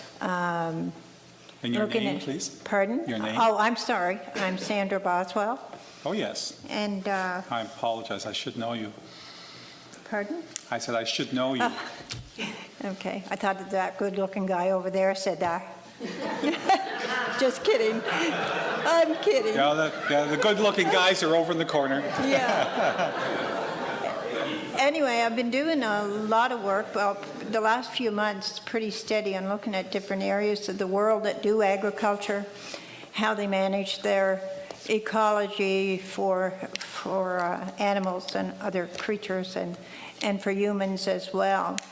So drawn on a few examples of Denmark and Sweden and the Netherlands, which actually have to shut off, stop drilling water wells during the season for doing that, I assume spring, fall, and summer, because of the high filtration of chemicals that cannot be cleaned out of the water. That was one thing. I wanted to point out that since 2008, I am not aware of any statistics on agriculture per se, how many crops are grown of potatoes. So back in 2008, our total acreage was 406,320 acres. In 2002, it was 412, 761,000. So agriculture is going down. And if you take that with the corporate farms and the micro family farm being driven to a point of almost extinction, in my mind, it would serve government well to kind of put a lid on the corporate farmers who are contributing to all the things that all the good people brought up tonight about eutrophication and anoxic rivers. Once you kill the rivers, you're done as a place. And once you do the drinking water, you're done. Also, I don't think anyone has pointed out that in agriculture, there is no protection of bogs per se. Sometimes farmers are allowed to just plow them over and, use that land. Bogs are what we use to clean water, so we need to find a way to benefit the farmer for leaving that area alone, that type of bog. And I think we put a lot of pressure on farmers to grow this, grow that, grow the other thing, and make a perfect potato, perfect carrot, whatever. Sometimes that's not possible without some pretty toxic chemicals. In Denmark, what they're doing each year, and they've been doing ongoing for some time since I think the early 90s, maybe mid-80s. I didn't write down any of this, so it's pretty much coming off the top of my head. They have increased their amount of organic farming. Well, when you take large equipment and the costs of labor, you can't expect a farmer to be able to accomplish that here on Prince Edward Island. So farmers could greatly protect the lands that we still do have and maintain them. But I think government needs to maybe give them more incentives to do that. Incentives that, will put money in their pocket, not just, a few trees growing somewhere. Because what they're doing so far is not working to protect our land, it's not working to protect our water. I think farmers are our greatest assets. Without them, we will all starve. So we need to be able to help them manage their land and their practices, be able to keep them going, but keep family farms and keep young people coming back to contribute to that. If we don't do that and we concentrate on some of the other things like tourism and, looking great on TV, we're going to lose Prince Edward Island, and it'll be like Ian Petrie said in an article in the Island Farmer, follow the dirt. After a while, the dirt's gone and we have nothing. So erosion is a big issue. So I just wanted to touch on those, and I wanted to compliment the person that mentioned the watersheds as well, because that's something that we really need to do. And I'd like to see this agricultural publication, statistics, done at least every 2 years. It hasn't been done since 2008. You can't get an answer from government when you call to ask questions. There's only a few people that will answer you if you happen to get them on the phone and don't get the message machine.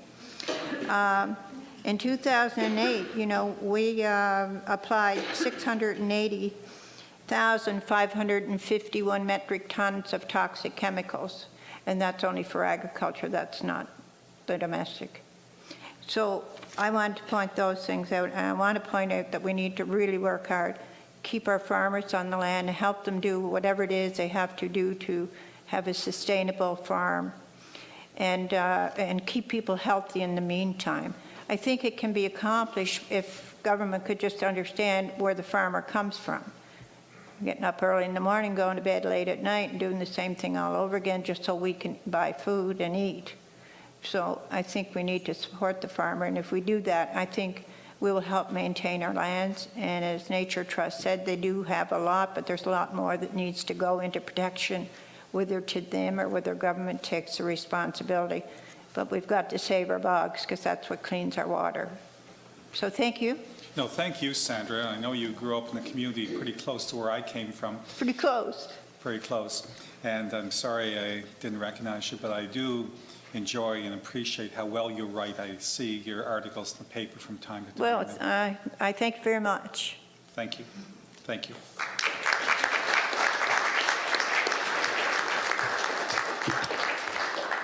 Gordy Lank.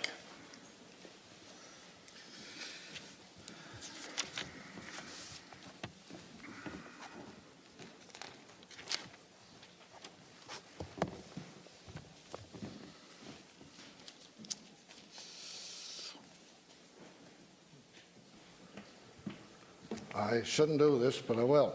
I'm Gordon Lank, and I was chairman of the Standing Committee on Agriculture that brought the recommendations to the legislature, from which Mr. Carver drew the legislation. But I guess I have a few questions for him to start with.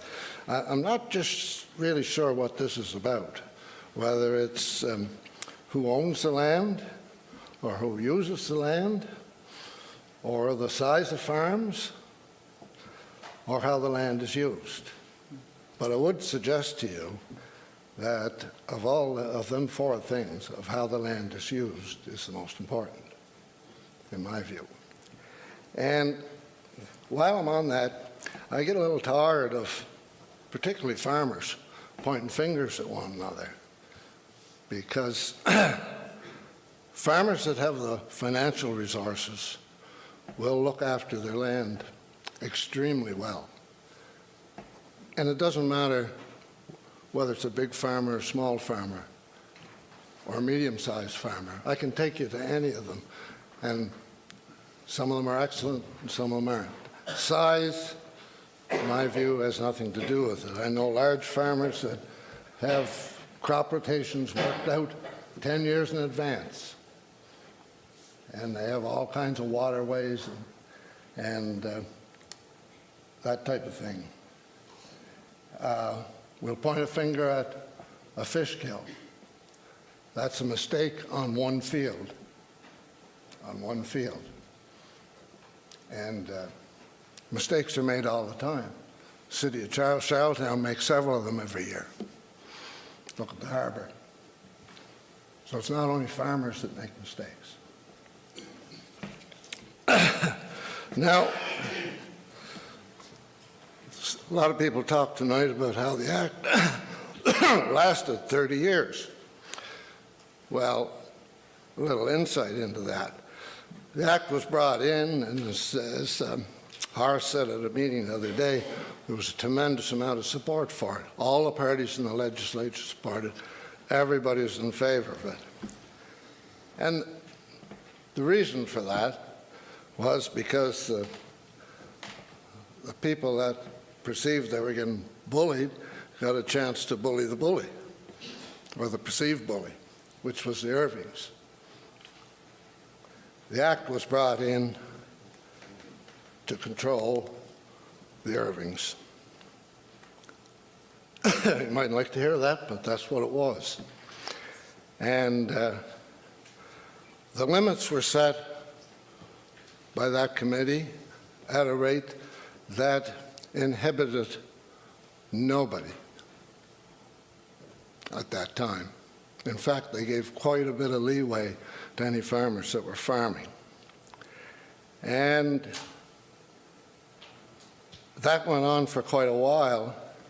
The only problems were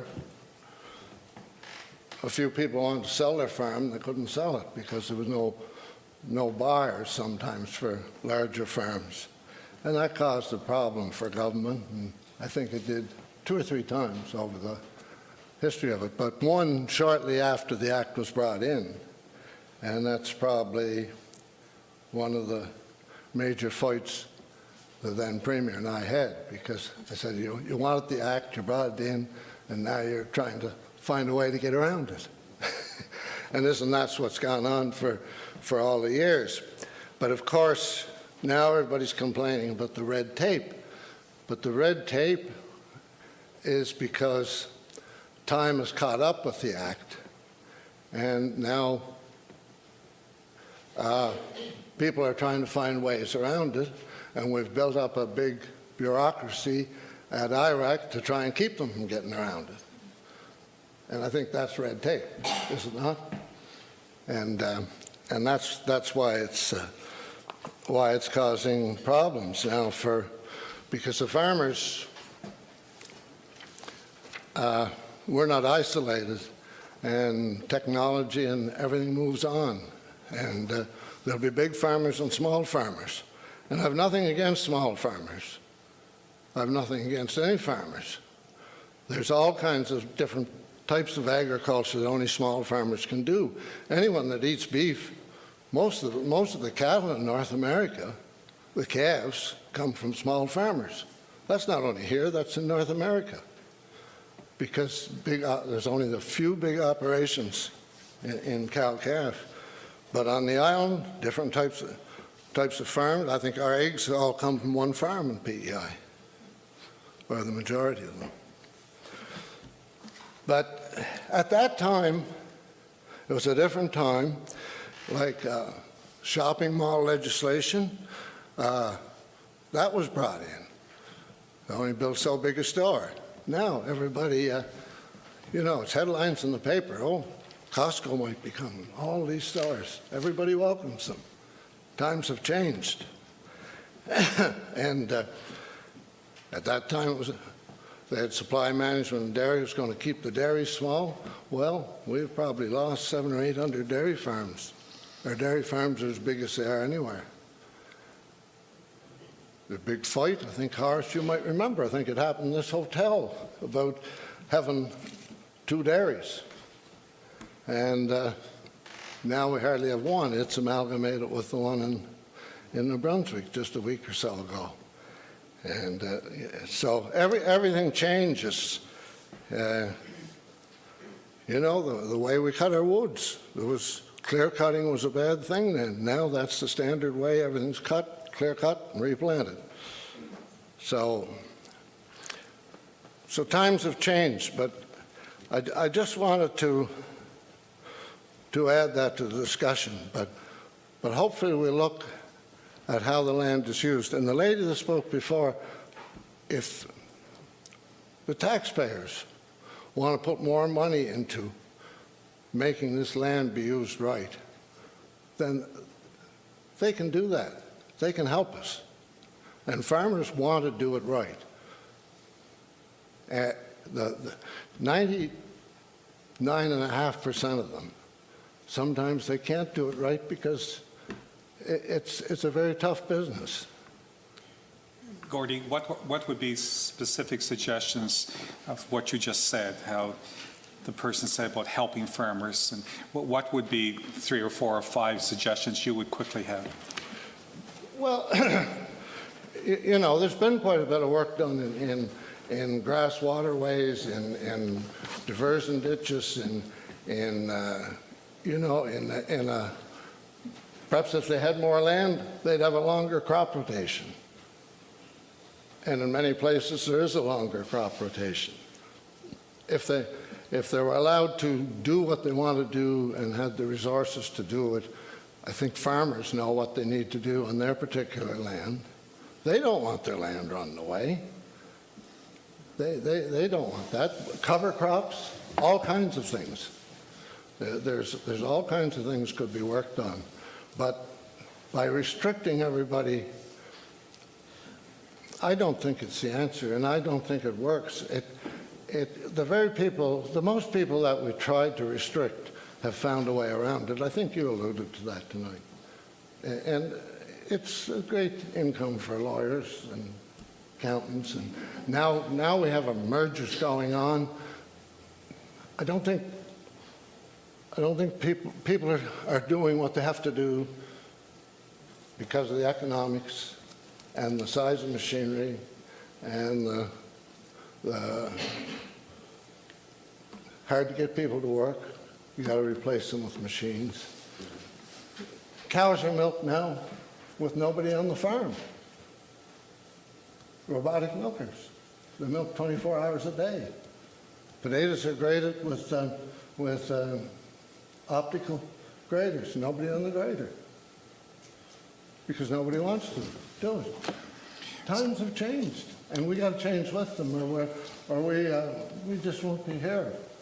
In 1977, that's just before this act came in, a fellow that worked at Canada Packers, they had 725 people delivering pigs to Canada Packers.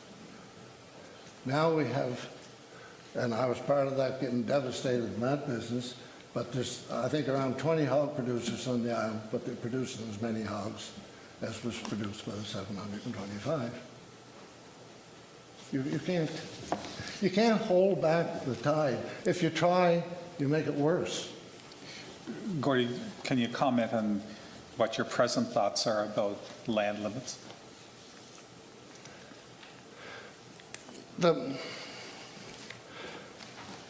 If you're referring to size of farm, it'll be set by the farmers, irregardless of what you think you're trying to do. They will have to, a very good farmer told me if his farm didn't at least double in size in the next 10 years, he wouldn't be there. And then you got the other problem when you start setting limits. Perhaps a couple of fellows are farming, they go down the road and get killed. What are you going to do with their farm? Who's going to take it? There's probably another farmer, the same as the dairy's gone. There's nobody buys a dairy farm. There's one taking over the other. I don't know. I don't know how you can stop it. You can make out you're stopping it, but you can't stop it. And I'm not trying to put words in your mouth, but are you saying that there should be no limits at all? Is that what you're saying? Or? I don't see them in achieving anything. Okay. Some people will want limits if they'd want them raised a little so they could buy a little more land, and the price of it might not go up too much. And other people who would want to sell their land, they wouldn't want any limits. So it's all about where you are. But one thing I must say, you said, why should you own 1,000 acres of land? There are an awful lot of people in PEI that own land, are retired farmers, or just don't farm. But they rent it to farmers. No, and I understand that. I wasn't. No. In my example. Wasn't, yeah, I know what your example was. But appreciate them people, because a lot of them own that land, and they'll only rent it to a farmer that they think is going to farm it right and farm it the way they want. And it's in many cases, a great economic benefit to the farmer. I was up in Alberton the other night, and there's this 82-year-old gentleman. He had a book like this. He must have spent hours or days on it, and he was reading it. And he's at the situation where he's not actively farming, but he rents out some land. And I said, well, who do you rent it to? Only people who are good farmers. No, it's exactly right. And it's, in many cases, cheaper than the farmer can own it, in most cases. And they like to see it farmed. And I don't know why they keep it, but, they do. Now, you got into the farming business when you were very young. Yes. Yeah. The other week, I met with a dozen, I think, 10 or 12 young farmers between about 24 and maybe 32 or something like that, including a husband and wife. What needs to be done to encourage more of those young people and to make it easier for them to survive or get started in farming? What needs to be done there? It's terribly difficult. I don't know. I don't know how they'll get in, or furthermore, why they'll get in. And most farmers are discouraging their children from carrying on in the farm because, it's a hard life. And all of these people the other night, and I spoke about this PI Crop and Soil Association the other morning, all of them were enthusiastic and yet they had some fears and concerns, and I thought that they'd serve awful high marks for what they think Yeah. is the unknown future they might have. But a number of them were also being diversified into different things and so forth. And as I said yesterday, because you heard me, there's one young man from Europe. He came here when he was about 24, 25, and he did his undergraduate degree, and his thesis that he did in Europe was on organic farming in Prince Edward Island. And that's how committed that young man was to come to Prince Edward Island, to live here and to whatever. But, you know, somebody said they gave them so much quota to get into dairy. Yeah. And then, I don't know much about dairy, and I don't pretend to know, but this guy apparently did. He said, you know, they're only giving them enough to set them up to fail. And that's a bad, if that's all we can give them. But I don't know how we'll get young farmers, but you know, I'm reluctant to even speak. It doesn't make, at my age, doesn't make any difference. But really, I just hope farmers stop beating up on each other. If you want to be an organic farmer, that is great. But there's only a certain market out for that. You get everybody at that, it'll be disaster. I think there's a question back here. Yeah, I wonder if Mr. Lang could take the question. Sure. You said that this legislation was brought into place originally to control the Irvings. Aren't they still the same big bullies with perhaps more control over farmers than they had been? It depends who you are. You perceive them that way, but like they are big farmers. They employ what, 700 or 800 people on the island.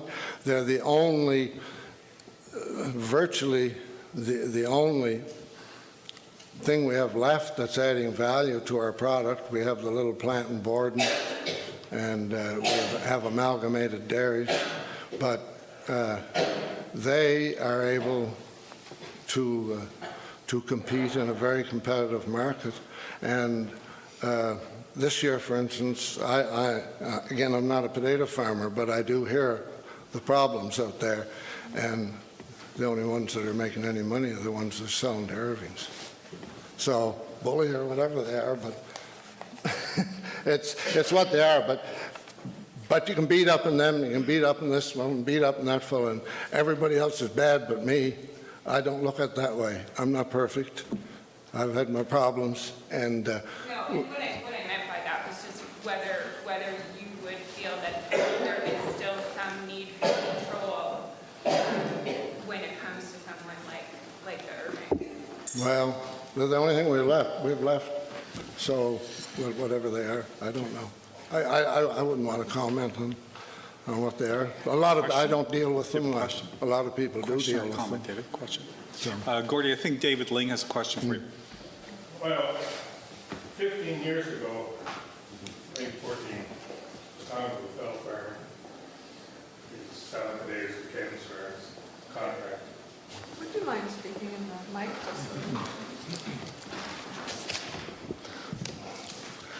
I'm David Ling from North Winslow.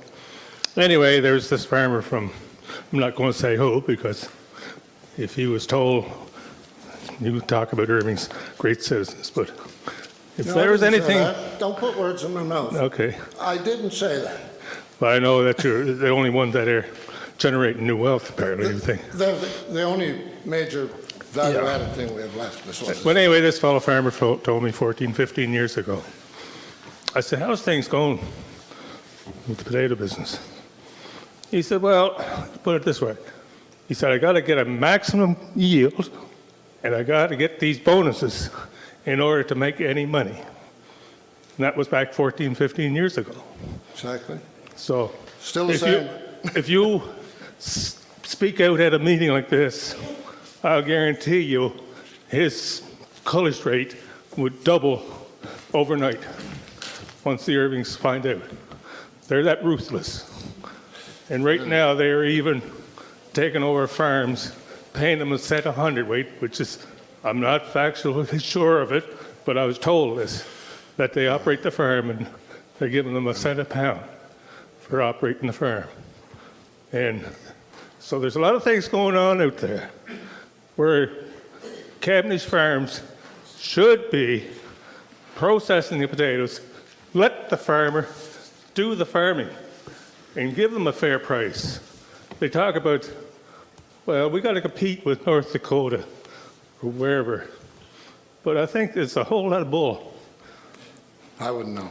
Anyway. Thank you very much, Gordy. Yeah, sorry I didn't have something more formal. No, that's fine. Put a few notes down. Thank you. Aye.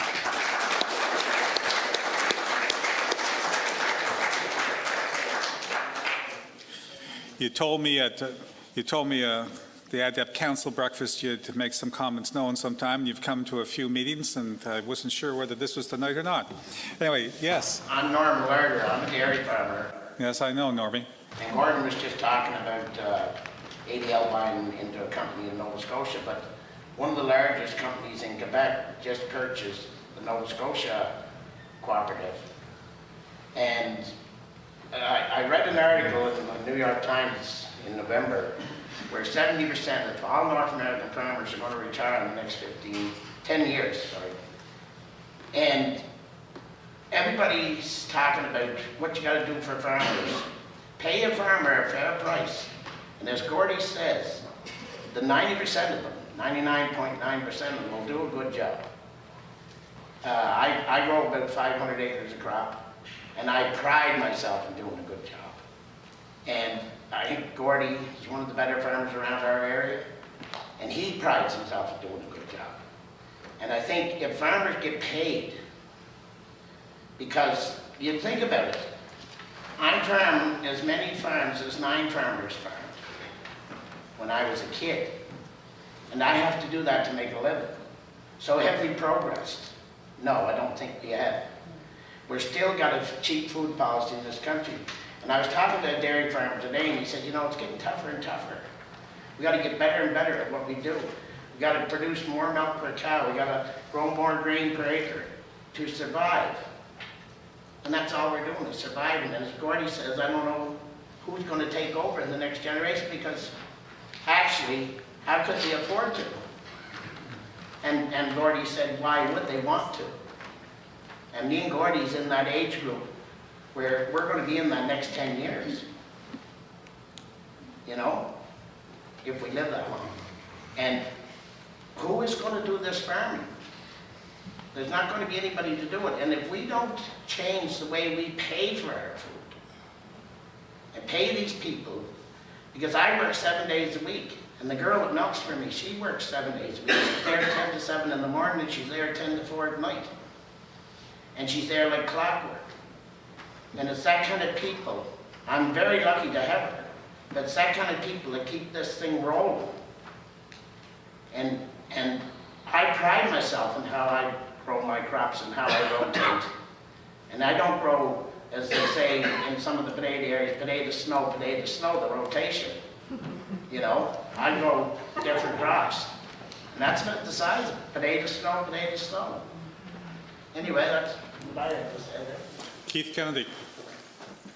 I guess you got to be used to public speaking, but I'll do my very best here to try and explain. I'm going to look at the first 3 words, Land Protection Act.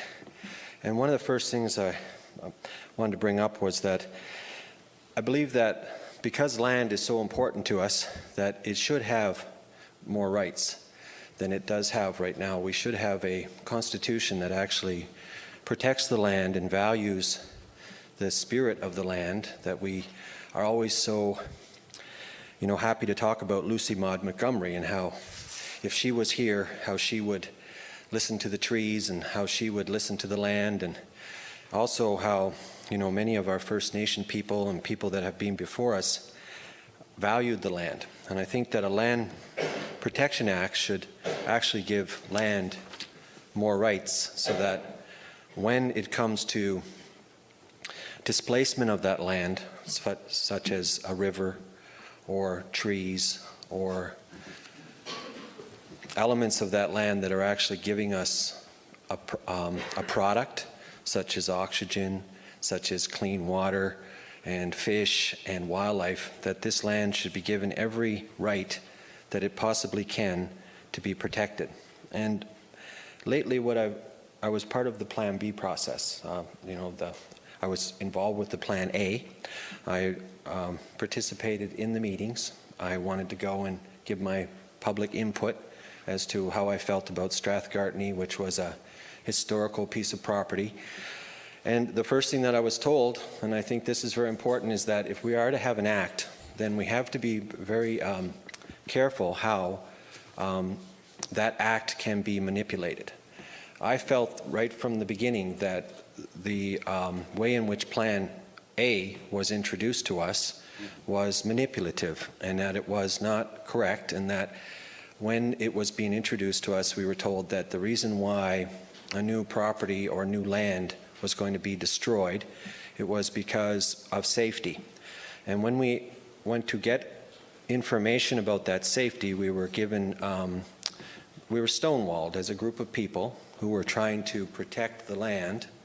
We were stonewalled, and I believe that the people who were standing up to protect the land weren't really given the same kind of credibility that, for example, a construction company might be that wanted to come in and make a great deal of money off of displacing that land. We weren't given the same kind of rights. We weren't given the same kind of tools. So if there were going to be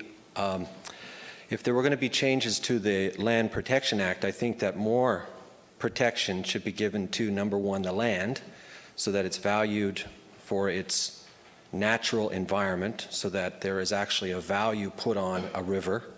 There are values put on trees and wildlife, and those values can be very easily accumulated when it comes to tourism, because not everything is about agriculture. Not everything is about taking our land and growing food on it. It's also about the people who come here, who value the piece of the land. They come here, they spend money on tourism, they come and live here. And one of the main reasons why they come here is because it's so beautiful. So I think it's very important that we give teeth to a Land Protection Act that is actually going to protect the land and value the land, because if we say something needs to be protected, well, it's usually because it has a value. So what is the value of the different types of property that we have on Prince Edward Island? Another point that I'd like to make is exactly how much land the government owns and how much of that land is actually highways and roads, and how are those roads being protected, and how is the land being protected around those roads. I spoke a little bit about loopholes, and I found that when the project of Plan A, which turned into Plan B, the only way in which you could change a protected area such as Strathgartney, there was only one area that you could affect, and that was the area of safety. And that is what the thin edge of the wedge was for introducing this project. Again, when we asked for any statistics or we asked for any proof in which the safety had decreased or that there was a problem, we were given really no information, and it was very difficult for us to get it out. Also, the value that comes from people who actually stand up and protect land. How are those people protected? How are those people who choose to stand up in front of a community and say, this property has value? Well, it was my witness is that the government gave no credibility to the hundreds and hundreds of people, thousands of people who stood up and said, this project is wrong. There was no value put in the people that stood up and said that we needed to protect this property. And I think that if there's going to be a change in the Land Protection Act, then we have to value the people who actually have the courage to stand up and protect the land. It can't just be dependent on government to protect the land, because the government works for the people, and the people have the right to stand up and say, we value this property. We think this property has more value than the road that you're giving us. And we have questions for that, and therefore there should be a due process that people can go through to, first of all, have their voices heard. Now, in a project such as the size of Plan B, which was $20 million, which was a very large amount of money, we saw very clearly and I think that this is very important to note because this is something that can happen to any kind of property that wants to be displaced, is that proper protocol was not followed by the province itself. The province that was to protect the land did not follow the protocol that it itself enforces. And when it was asked if proper protocol had been followed, a kind of like a shell game was provided. It was like, well, we had a public input meeting for this plan, but we had no public input for this plan, but we don't need to have public input for this because somehow it got mixed up and convoluted. So a very large project that happened, well, within the last 8 months, which I think drew a lot of attention for islanders from one end to the other. There were a great deal of people who were upset about the way it was done. The main player who broke the rules was the government itself by not consulting the people of Prince Edward Island on a major project that was going to have major impact on land that was once protected, also valued. It was also identified as one of the key areas in beautification, and therefore it was given very little value. So I think that if there's going to be some changes made, I don't think that we should change the cap on the 3,000 acres. I think that corporations and farming, I think that there's enough evidence around the world as to how corporations affect small islands like Prince Edward Island. There's a great deal of information that's already out there that shows, and that's why we did cap it at 3,000. I was part of the Social Action Committee that presented to you, Horace, back in, I think, I forget, there were 2 phases of it, but I'm a little bit rusty on when it goes past 15 years. But I do think that if we're going to protect the land, first of all, we have to protect the people that have enough courage, because it's hard enough, when you have a person in Prince Edward Island who's going to stand up in their community and protest, and say, look, we don't think this is right. That's difficult enough as it is on Prince Edward Island because we're such a small place. We're kind of like the canary in the mine shaft. There's a few people that will stand up and say, look, have a second look. But when you get hundreds of people, and when you have thousands of people who are protesting against a project that did not provide proper input, it broke its own rules. How can we expect in the future that when you create a Lands Protection Act, that there isn't going to be some kind of loophole, a thin edge of the wedge, I'll call it, that's safe, and in this case they use safety to start the whole process up, and that was the only loophole that they could use. And then when we asked them for specific information, there was point A, point B confusion, such as the statistics between point A, which was Charlottetown, and Borden. It wasn't very specific to the area itself. It included a very large area. And for the people who were involved, I found it very confusing. To be honest with you, I found that the government lied to the people. It blatantly pushed forward on a process, and it ignored any protests that came from the people. And that's what concerns me most. And I think that if when you're writing and sculpting, or you're forming a new, or if you're going to change anything to this, I think that valuing the voice of the people who do have the courage to stand up and say, look, we want proper protocol followed. If you're going to be spending our public money, I think that you should be following proper protocol.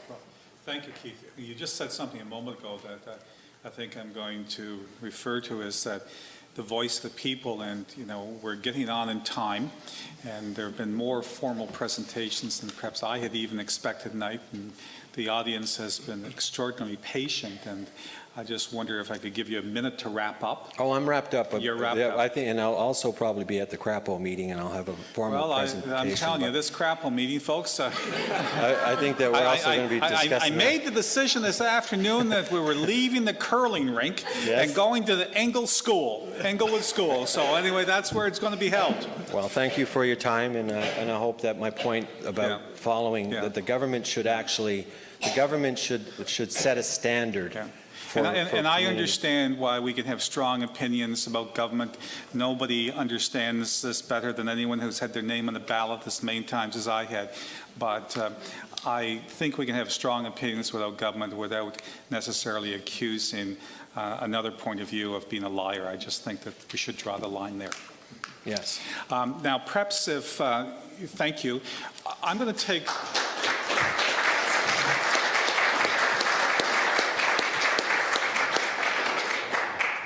I know some of you in the audience and some of you I don't, but I wonder if we could try something a little different now.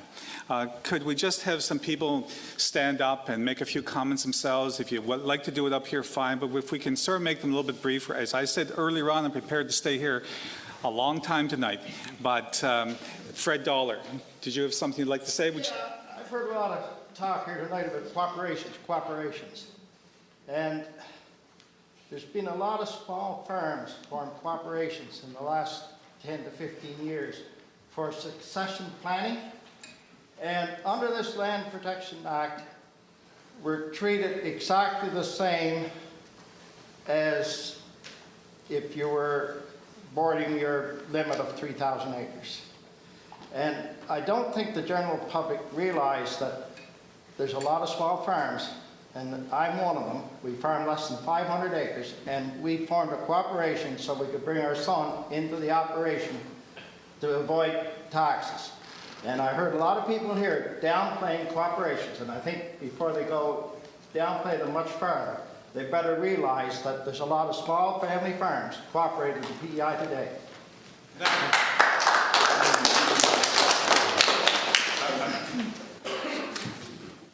Okay. Thank you very much.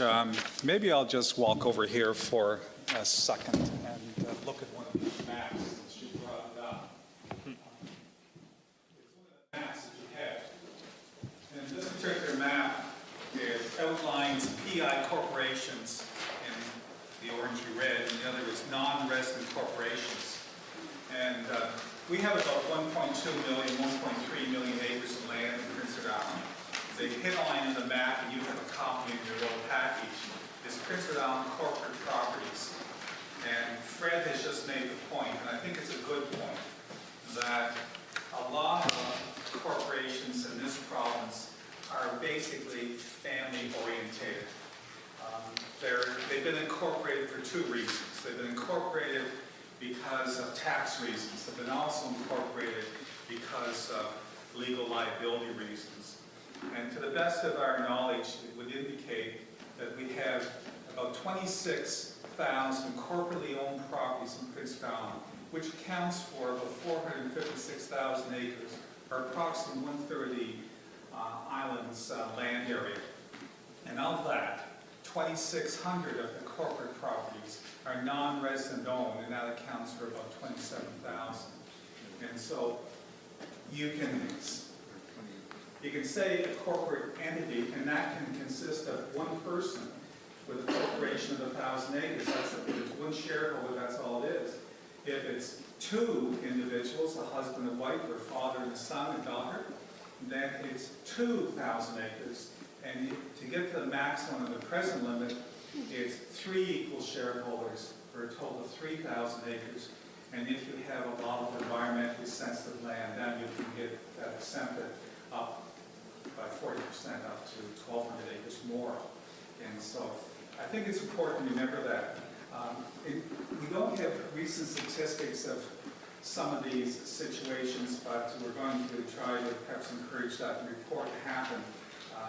Some of the non-resident corporate ownership has gone down a few years ago because of Dundas Farms and Henderson Lumber no longer being in existence.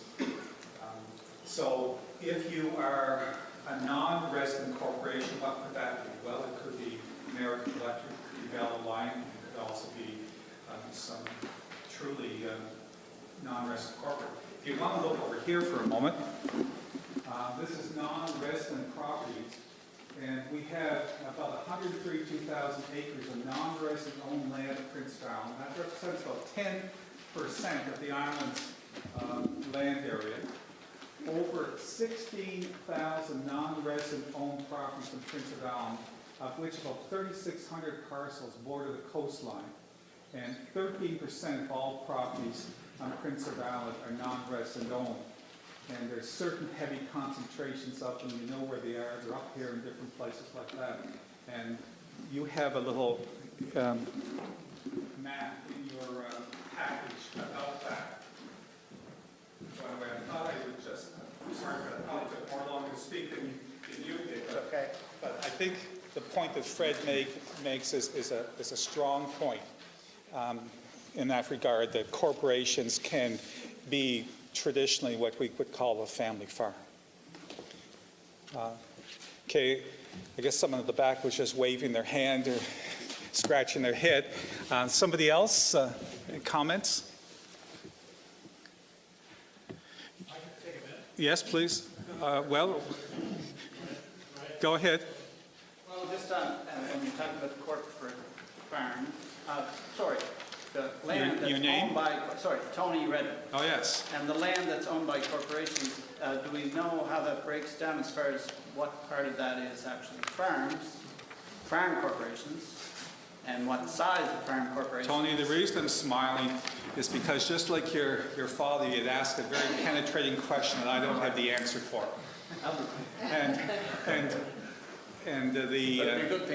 But we are in the process of trying to get that information. And that question was asked at the Montague meeting, and it's not quite as simple as it might sound, but we are working on it, and in fact, we're working on it pretty keenly, and I hope to know that perhaps even before Crapple, but that's not a promise. That's a maybe. Okay. I just have 4 items I want to talk your about. name? My name is Glenn Kelly. I live in Marshfield, and I, like Kathy Corrigan, do a lot of volunteer work with the watershed groups. Yes. And one other thing I'd like to talk about is public-owned land or crown lands. We do have a lot of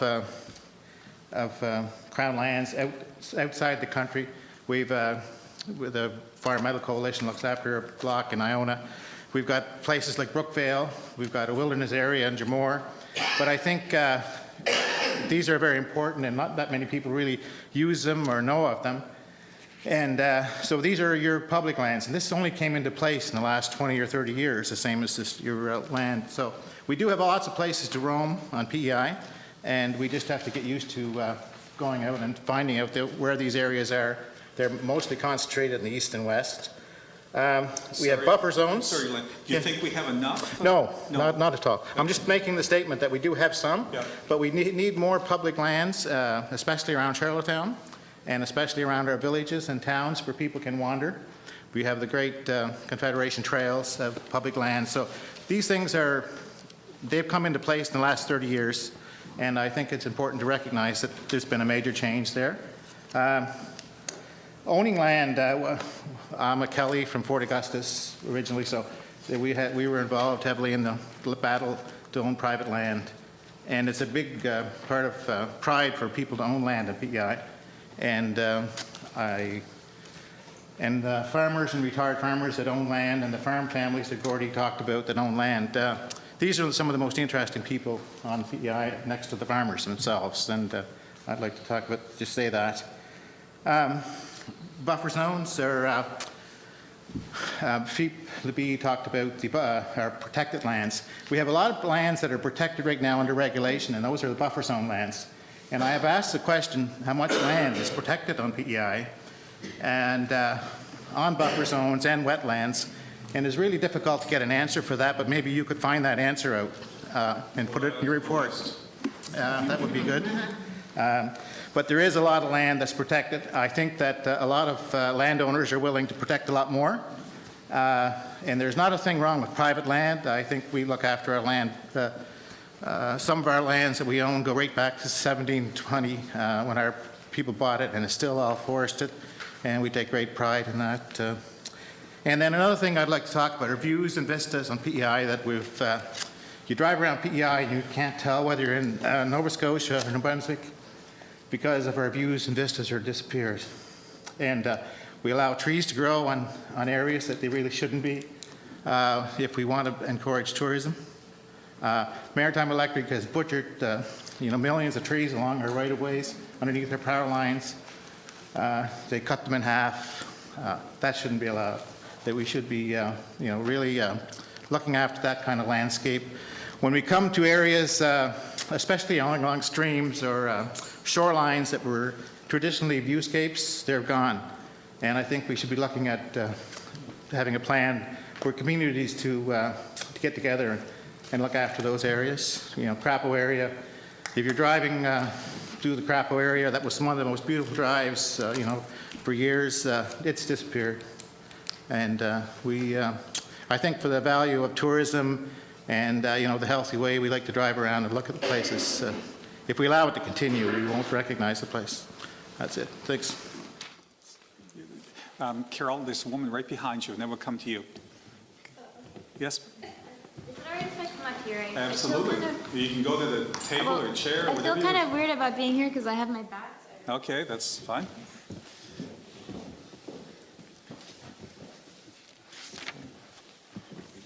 I'll be quick because I know we've all been here all night. Your name? My name is Ariana Salvo, and I'm not from the island, but I did move here. My wife's not from the island either. I moved here in 2004 to do my master's degree in island studies, though, and I grew up on another island in the Mediterranean, Cyprus.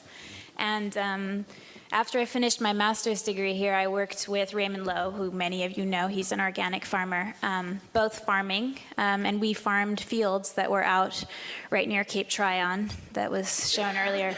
So I've helped harvest potatoes and a lot of other crops out there. And then I helped him with marketing to Japan, and now I do all the PEI flavors and fall flavors online marketing. So I'm very aware of the values both on the island and off. And there's a few things I just wanted to say. One was when I did my master's degree, I started focusing on policy and interviewing farmers and fishermen on PEI about what policies were influencing how they were doing things. And I found that I had to change my master's thesis because they weren't really interested in policy. They were more interested in values. And one reason that I'm still on this island is because islanders have incredibly amazing values that are community-based and that are about smaller and smaller and not larger and larger. And it seems like the chefs, the international chefs and the tourists that come here from all over the world that I interact with every day on Facebook and Twitter and email, they all are interested in coming to PEI and spending money because of the values that we have here. And I agree with Fred. I think it would be really good to have a way to support smaller farms that are working together collaboratively. So I'm not sure, maybe that just means specifying, being more specific in our laws and policies to make sure that we support small farms that are working together while not supporting huge corporate entities that come in from off-island to buy up huge plots that don't have island values. But I think it is important there.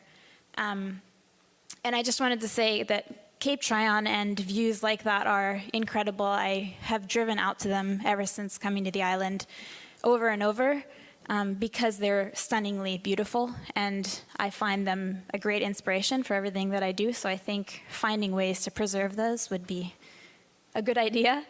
And I also just wanted to say that it seems like we're talking a lot about policy and law.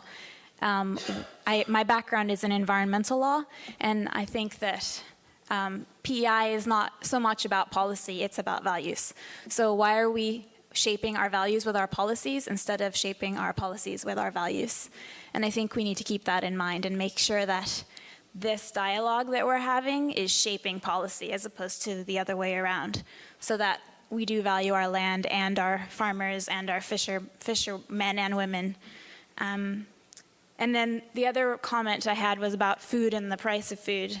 And I know that in Europe and in the Mediterranean, we pay a lot more for our food. And I know here, I do most of my shopping at the farmer's market because I want to give food to local farmers. I think we just need to become aware that we need to spend more of our income on our food. And it's something that in North America, I think we're a bit spoiled in that sense. We need to change how we think about our food. That's all. Thank you. Thank you.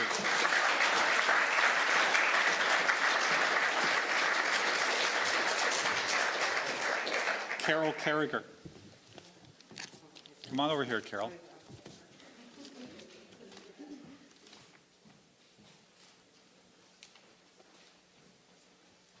Carol's from Cumberland. Yes, I'm Carol from Cumberland, and I was raised in a small mixed farm with my dad, and we had 75 acres. It borders on the shoreline in Cumberland, so it's very pretty.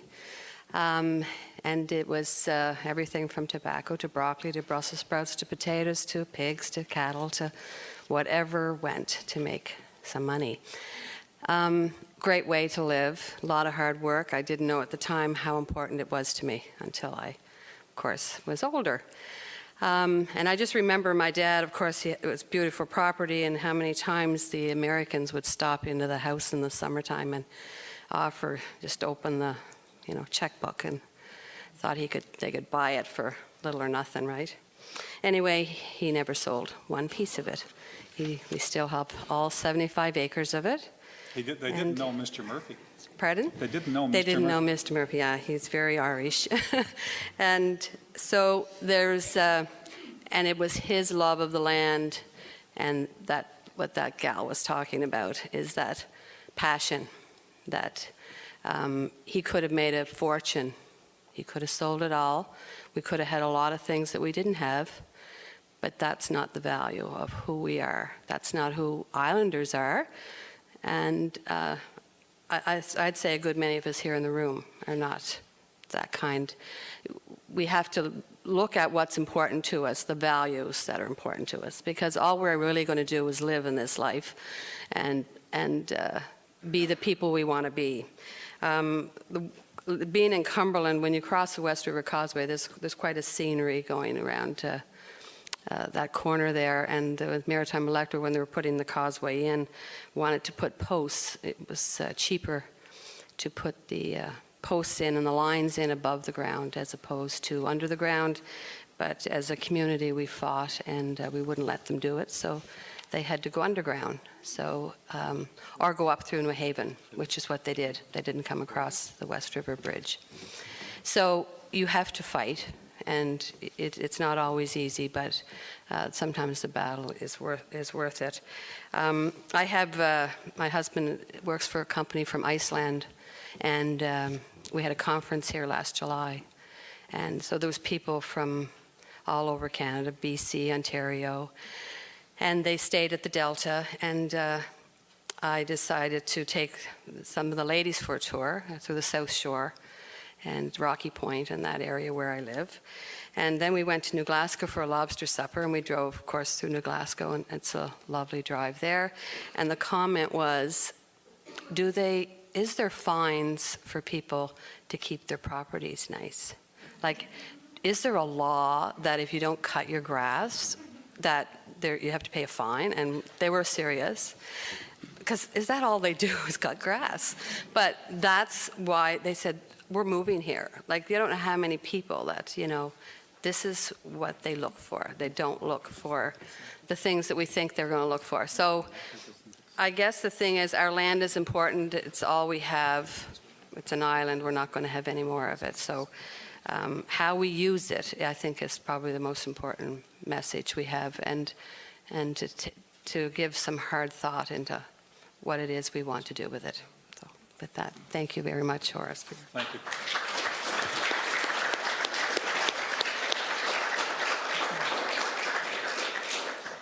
Thank you, Carol. Anyone else? Okay. I slightly hesitate to raise this issue because the evening is getting on, but can I draw your attention to terms of reference number 3?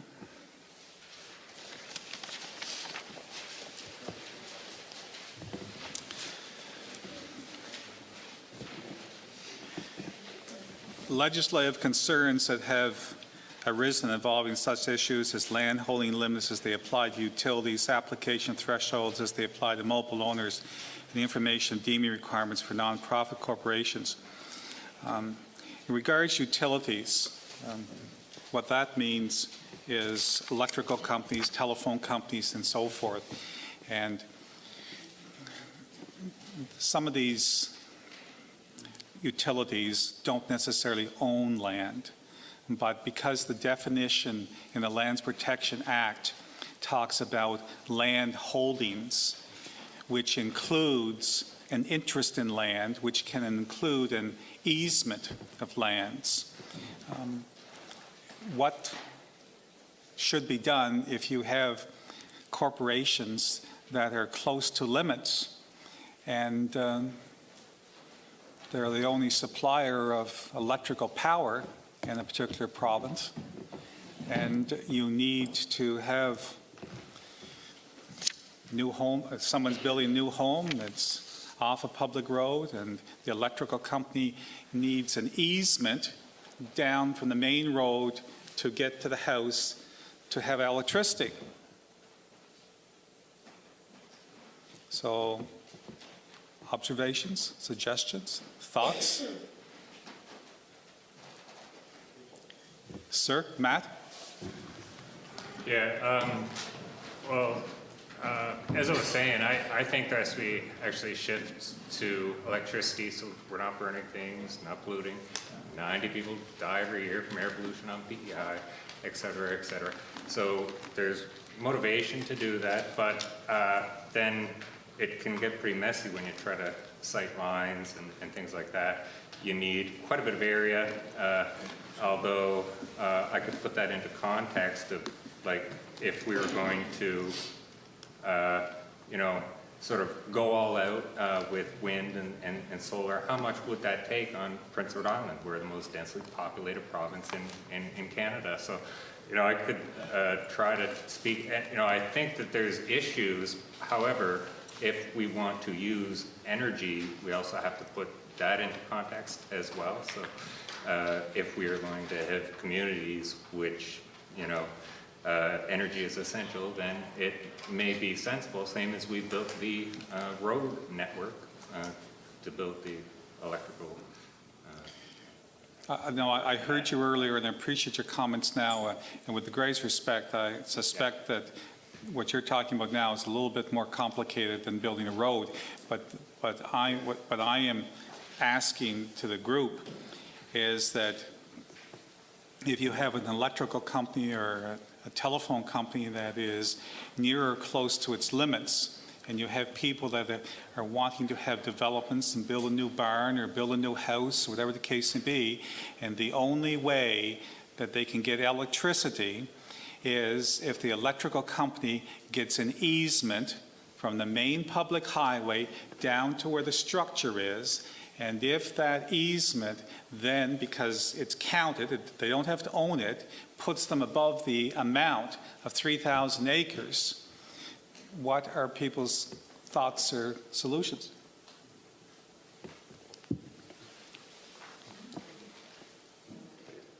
It's just, you got to do what you got to do. If it's, you know, inherently, if there's not enough land, then, you know,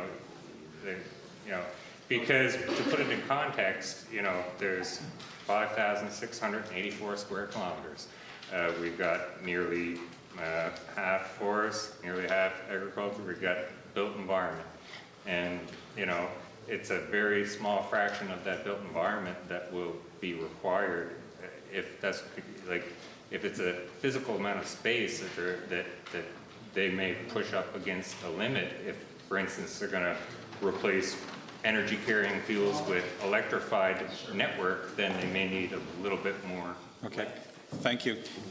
Yes? I don't, I'm sure I don't have a good answer to that, but surely some exceptions will need to be made for things like that that we all sort of take for granted. But also it might be addressed if the province had province-wide land use planning, which of course is desperately needed, and people weren't building homes in places that should be zoned as strictly agricultural or natural areas, and then you wouldn't have one home out in the middle of nowhere. Well, thank you for both those comments, because I think a fair number of people probably thought that electric utilities or telephone utilities might even be exempt under the legislation, which they're not. Point number one. But what you have said about provincial zoning, that has been a hot political issue in this province for absolute decades. And I'm not sure, there have been various recommendations over the years in various bodies to do so. And I am so thankful that I think there's only a couple of words in my terms of reference, because the other body, and there are representatives of the other body here tonight, you will have wonderful opportunity in the next few weeks and months to make those points of view strongly known to that other group that's headed by John Handrahan from Tignish. But thank you, because that is a very pivotal question or point of view that you are expressing. And Gordy. Out of province ownership, and how is that handled differently than a person that lives in the province? How to get it? No, yeah, are they subject to different rules than the people that are under this that are resident? Non-resident corporation. Well, the non-resident corporation, of course, one thing would be, and it's not quite on the Lands Protection Act, but they would pay a tax base for their corporate gains in wherever their head office of the company is, but I don't think that's what you're talking about. But they have to file returns here. The problem is, Gordy, that if it's an island corporation, it was our government that did this, that we had disclosure. We're going to wrap up here in less than 10 minutes. Angus's government made it be that we could have to know who the shareholders of the island corporation are. If you incorporate under Canada law, federal law, or in New Brunswick, they come here and they get the approval. They have to make the disclosure to IRAC, but it's never on the public corporate record. But they can own however much land they want, or are they subject to? Oh, the same thing. They're subject. 10 acres and Yep. 330 feet? Yeah. The difference is if they apply for it, Gordy, they have to pay IRAC fees. But if an island farmer with island residence applies to IRAC, they don't have to pay those applications. But the 3,000 limit doesn't apply when it's a 10 acre or the 330 feet. Well, they can get up to 10 acres. No, it's not 10, it's 5. They can get up to 5 acres and 165 feet along the water without applying to IRAC. But when they acquire more land than that, then they have to apply to IRAC, and they have to convince IRAC, and well, at the end of the day, they only have to convince Cabinet that they can get more land. And yes, they could get 3,000 acres of land, but I would think it'd be an unusual fact situation that a non-resident corporation in Prince Edward Island now acquiring land right now could get that approval. I would think it'd be strange unless they were actively involved in the area. So they're treated differently than island corporations? Well,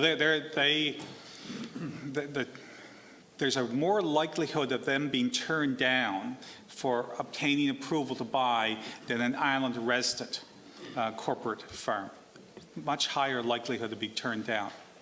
Can I go back to the original question you talked about utilities going in on the land? Yes. It's very confusing the way you phrased it. Well, I just read what I was told. Yeah, it's confusing. I think that part of the problem is the answering of the question is the way that it's expressed, because when we spoke. I'm sorry, Keith? It's just the way the question is poised to us, or to me, I don't know, I just didn't understand it very well. Is that if, for example, a property, the way it came from me is that, are you saying that if I live off the road a certain length of, say a half a mile in, should I have to pay that extra fee? No, it has nothing. It has nothing to do with the fee. Okay. But you have to make your own arrangements with the electrical company. The electrical company will not just take your money. They want an easement from your home to the public road. And I'm saying that they could well be electrical companies very close to that limit now. And unless there's some provision to resolve this, like the suggestion over here, perhaps having an exemption, you're going to get the situation, even though they don't own it, the electrical company, the electrical company will be unable to take any more land easements in the province because it's reached the statutory limit of 3,000 acres. And it's one of the terms of reference, and it's only come up one other time, mainly because I raised it, I think, in Montague, but I thought it was a diverse crowd tonight, and I thought I'd raise it and see what happens. Is that the same for cell towers and things like that? And given the hour, Carol, we're not going to get into that. And I can say that to you because I think I know you quite well. All right. David? I'm just a little confused here. I know my brother, he sold the property, but half the farm, 100 acres, went to DC first, and it was the guy from DC sold it to one of his lawyer, sent to the U.S. And it was adopted in Halifax. And anyway, they put a power line in, but they didn't follow the driveway now. They went across the fields, get to the house at shore. Farms on the house of it. Well, anyway, I was just wondering, in order to maritime equity, if they own all the property, this one farmer, one guy, the lawyer from, he has 50 acres in the U.S. And the other doctor is 35 acres. So the easement, wouldn't it be, would the American Electric have to pay? The electrical company will say, if you want us to supply power to the doctor or the lawyer, then they have to provide an easement to the electrical company, and they don't have to transfer the ownership. But given the present wording of the definition of the Lands Protection Act, easements constitute an interest in land. It's the same thing as if the electrical company owned that land. And I'm saying that, and I believe the reason why I was asked to look at that particular question, number 3, in part is because the Executive Council wants to know what my comments are going to be. We'll come back later. We're going to wrap up, I think, Matt. They want to know what my comments are on that. And do you make a special exemption, as the woman over here says? But it's something that most people haven't I think, given any consideration to in this. Okay. Now, there are a few business cards at the back, or Patrick here. I'm going to just say this, that I didn't know what to expect this evening. I had the feeling that it would be a larger crowd as opposed to a smaller crowd. Some of you I know. Some of the ones I know haven't spoken. Some who I didn't know have spoken. I have found you all to be extraordinarily articulate and informative, and I know the evening has gone on a little bit, but we found ourselves in a situation tonight where we had a few more formal presentations early on. I know a few people had left, but I do sincerely want to thank you. I have been extraordinarily impressed by your articulateness, how you value land, and the pride of place that you have in this particular province. And I hope you understand that the comments and questions I've been making tonight have been trying to solicit and get information. If you'd like to make additional comments, please do so. There'll be another meeting in Charlottetown probably in the month of April, in which there are several organizations that want a fair bit of time to present. It just seemed appropriate to have that second meeting. And from the general sense of tonight and what I'm hearing otherwise, look forward to seeing you all in Crapple sometime in the month of April. Okay, thank you very much, and I appreciate you coming.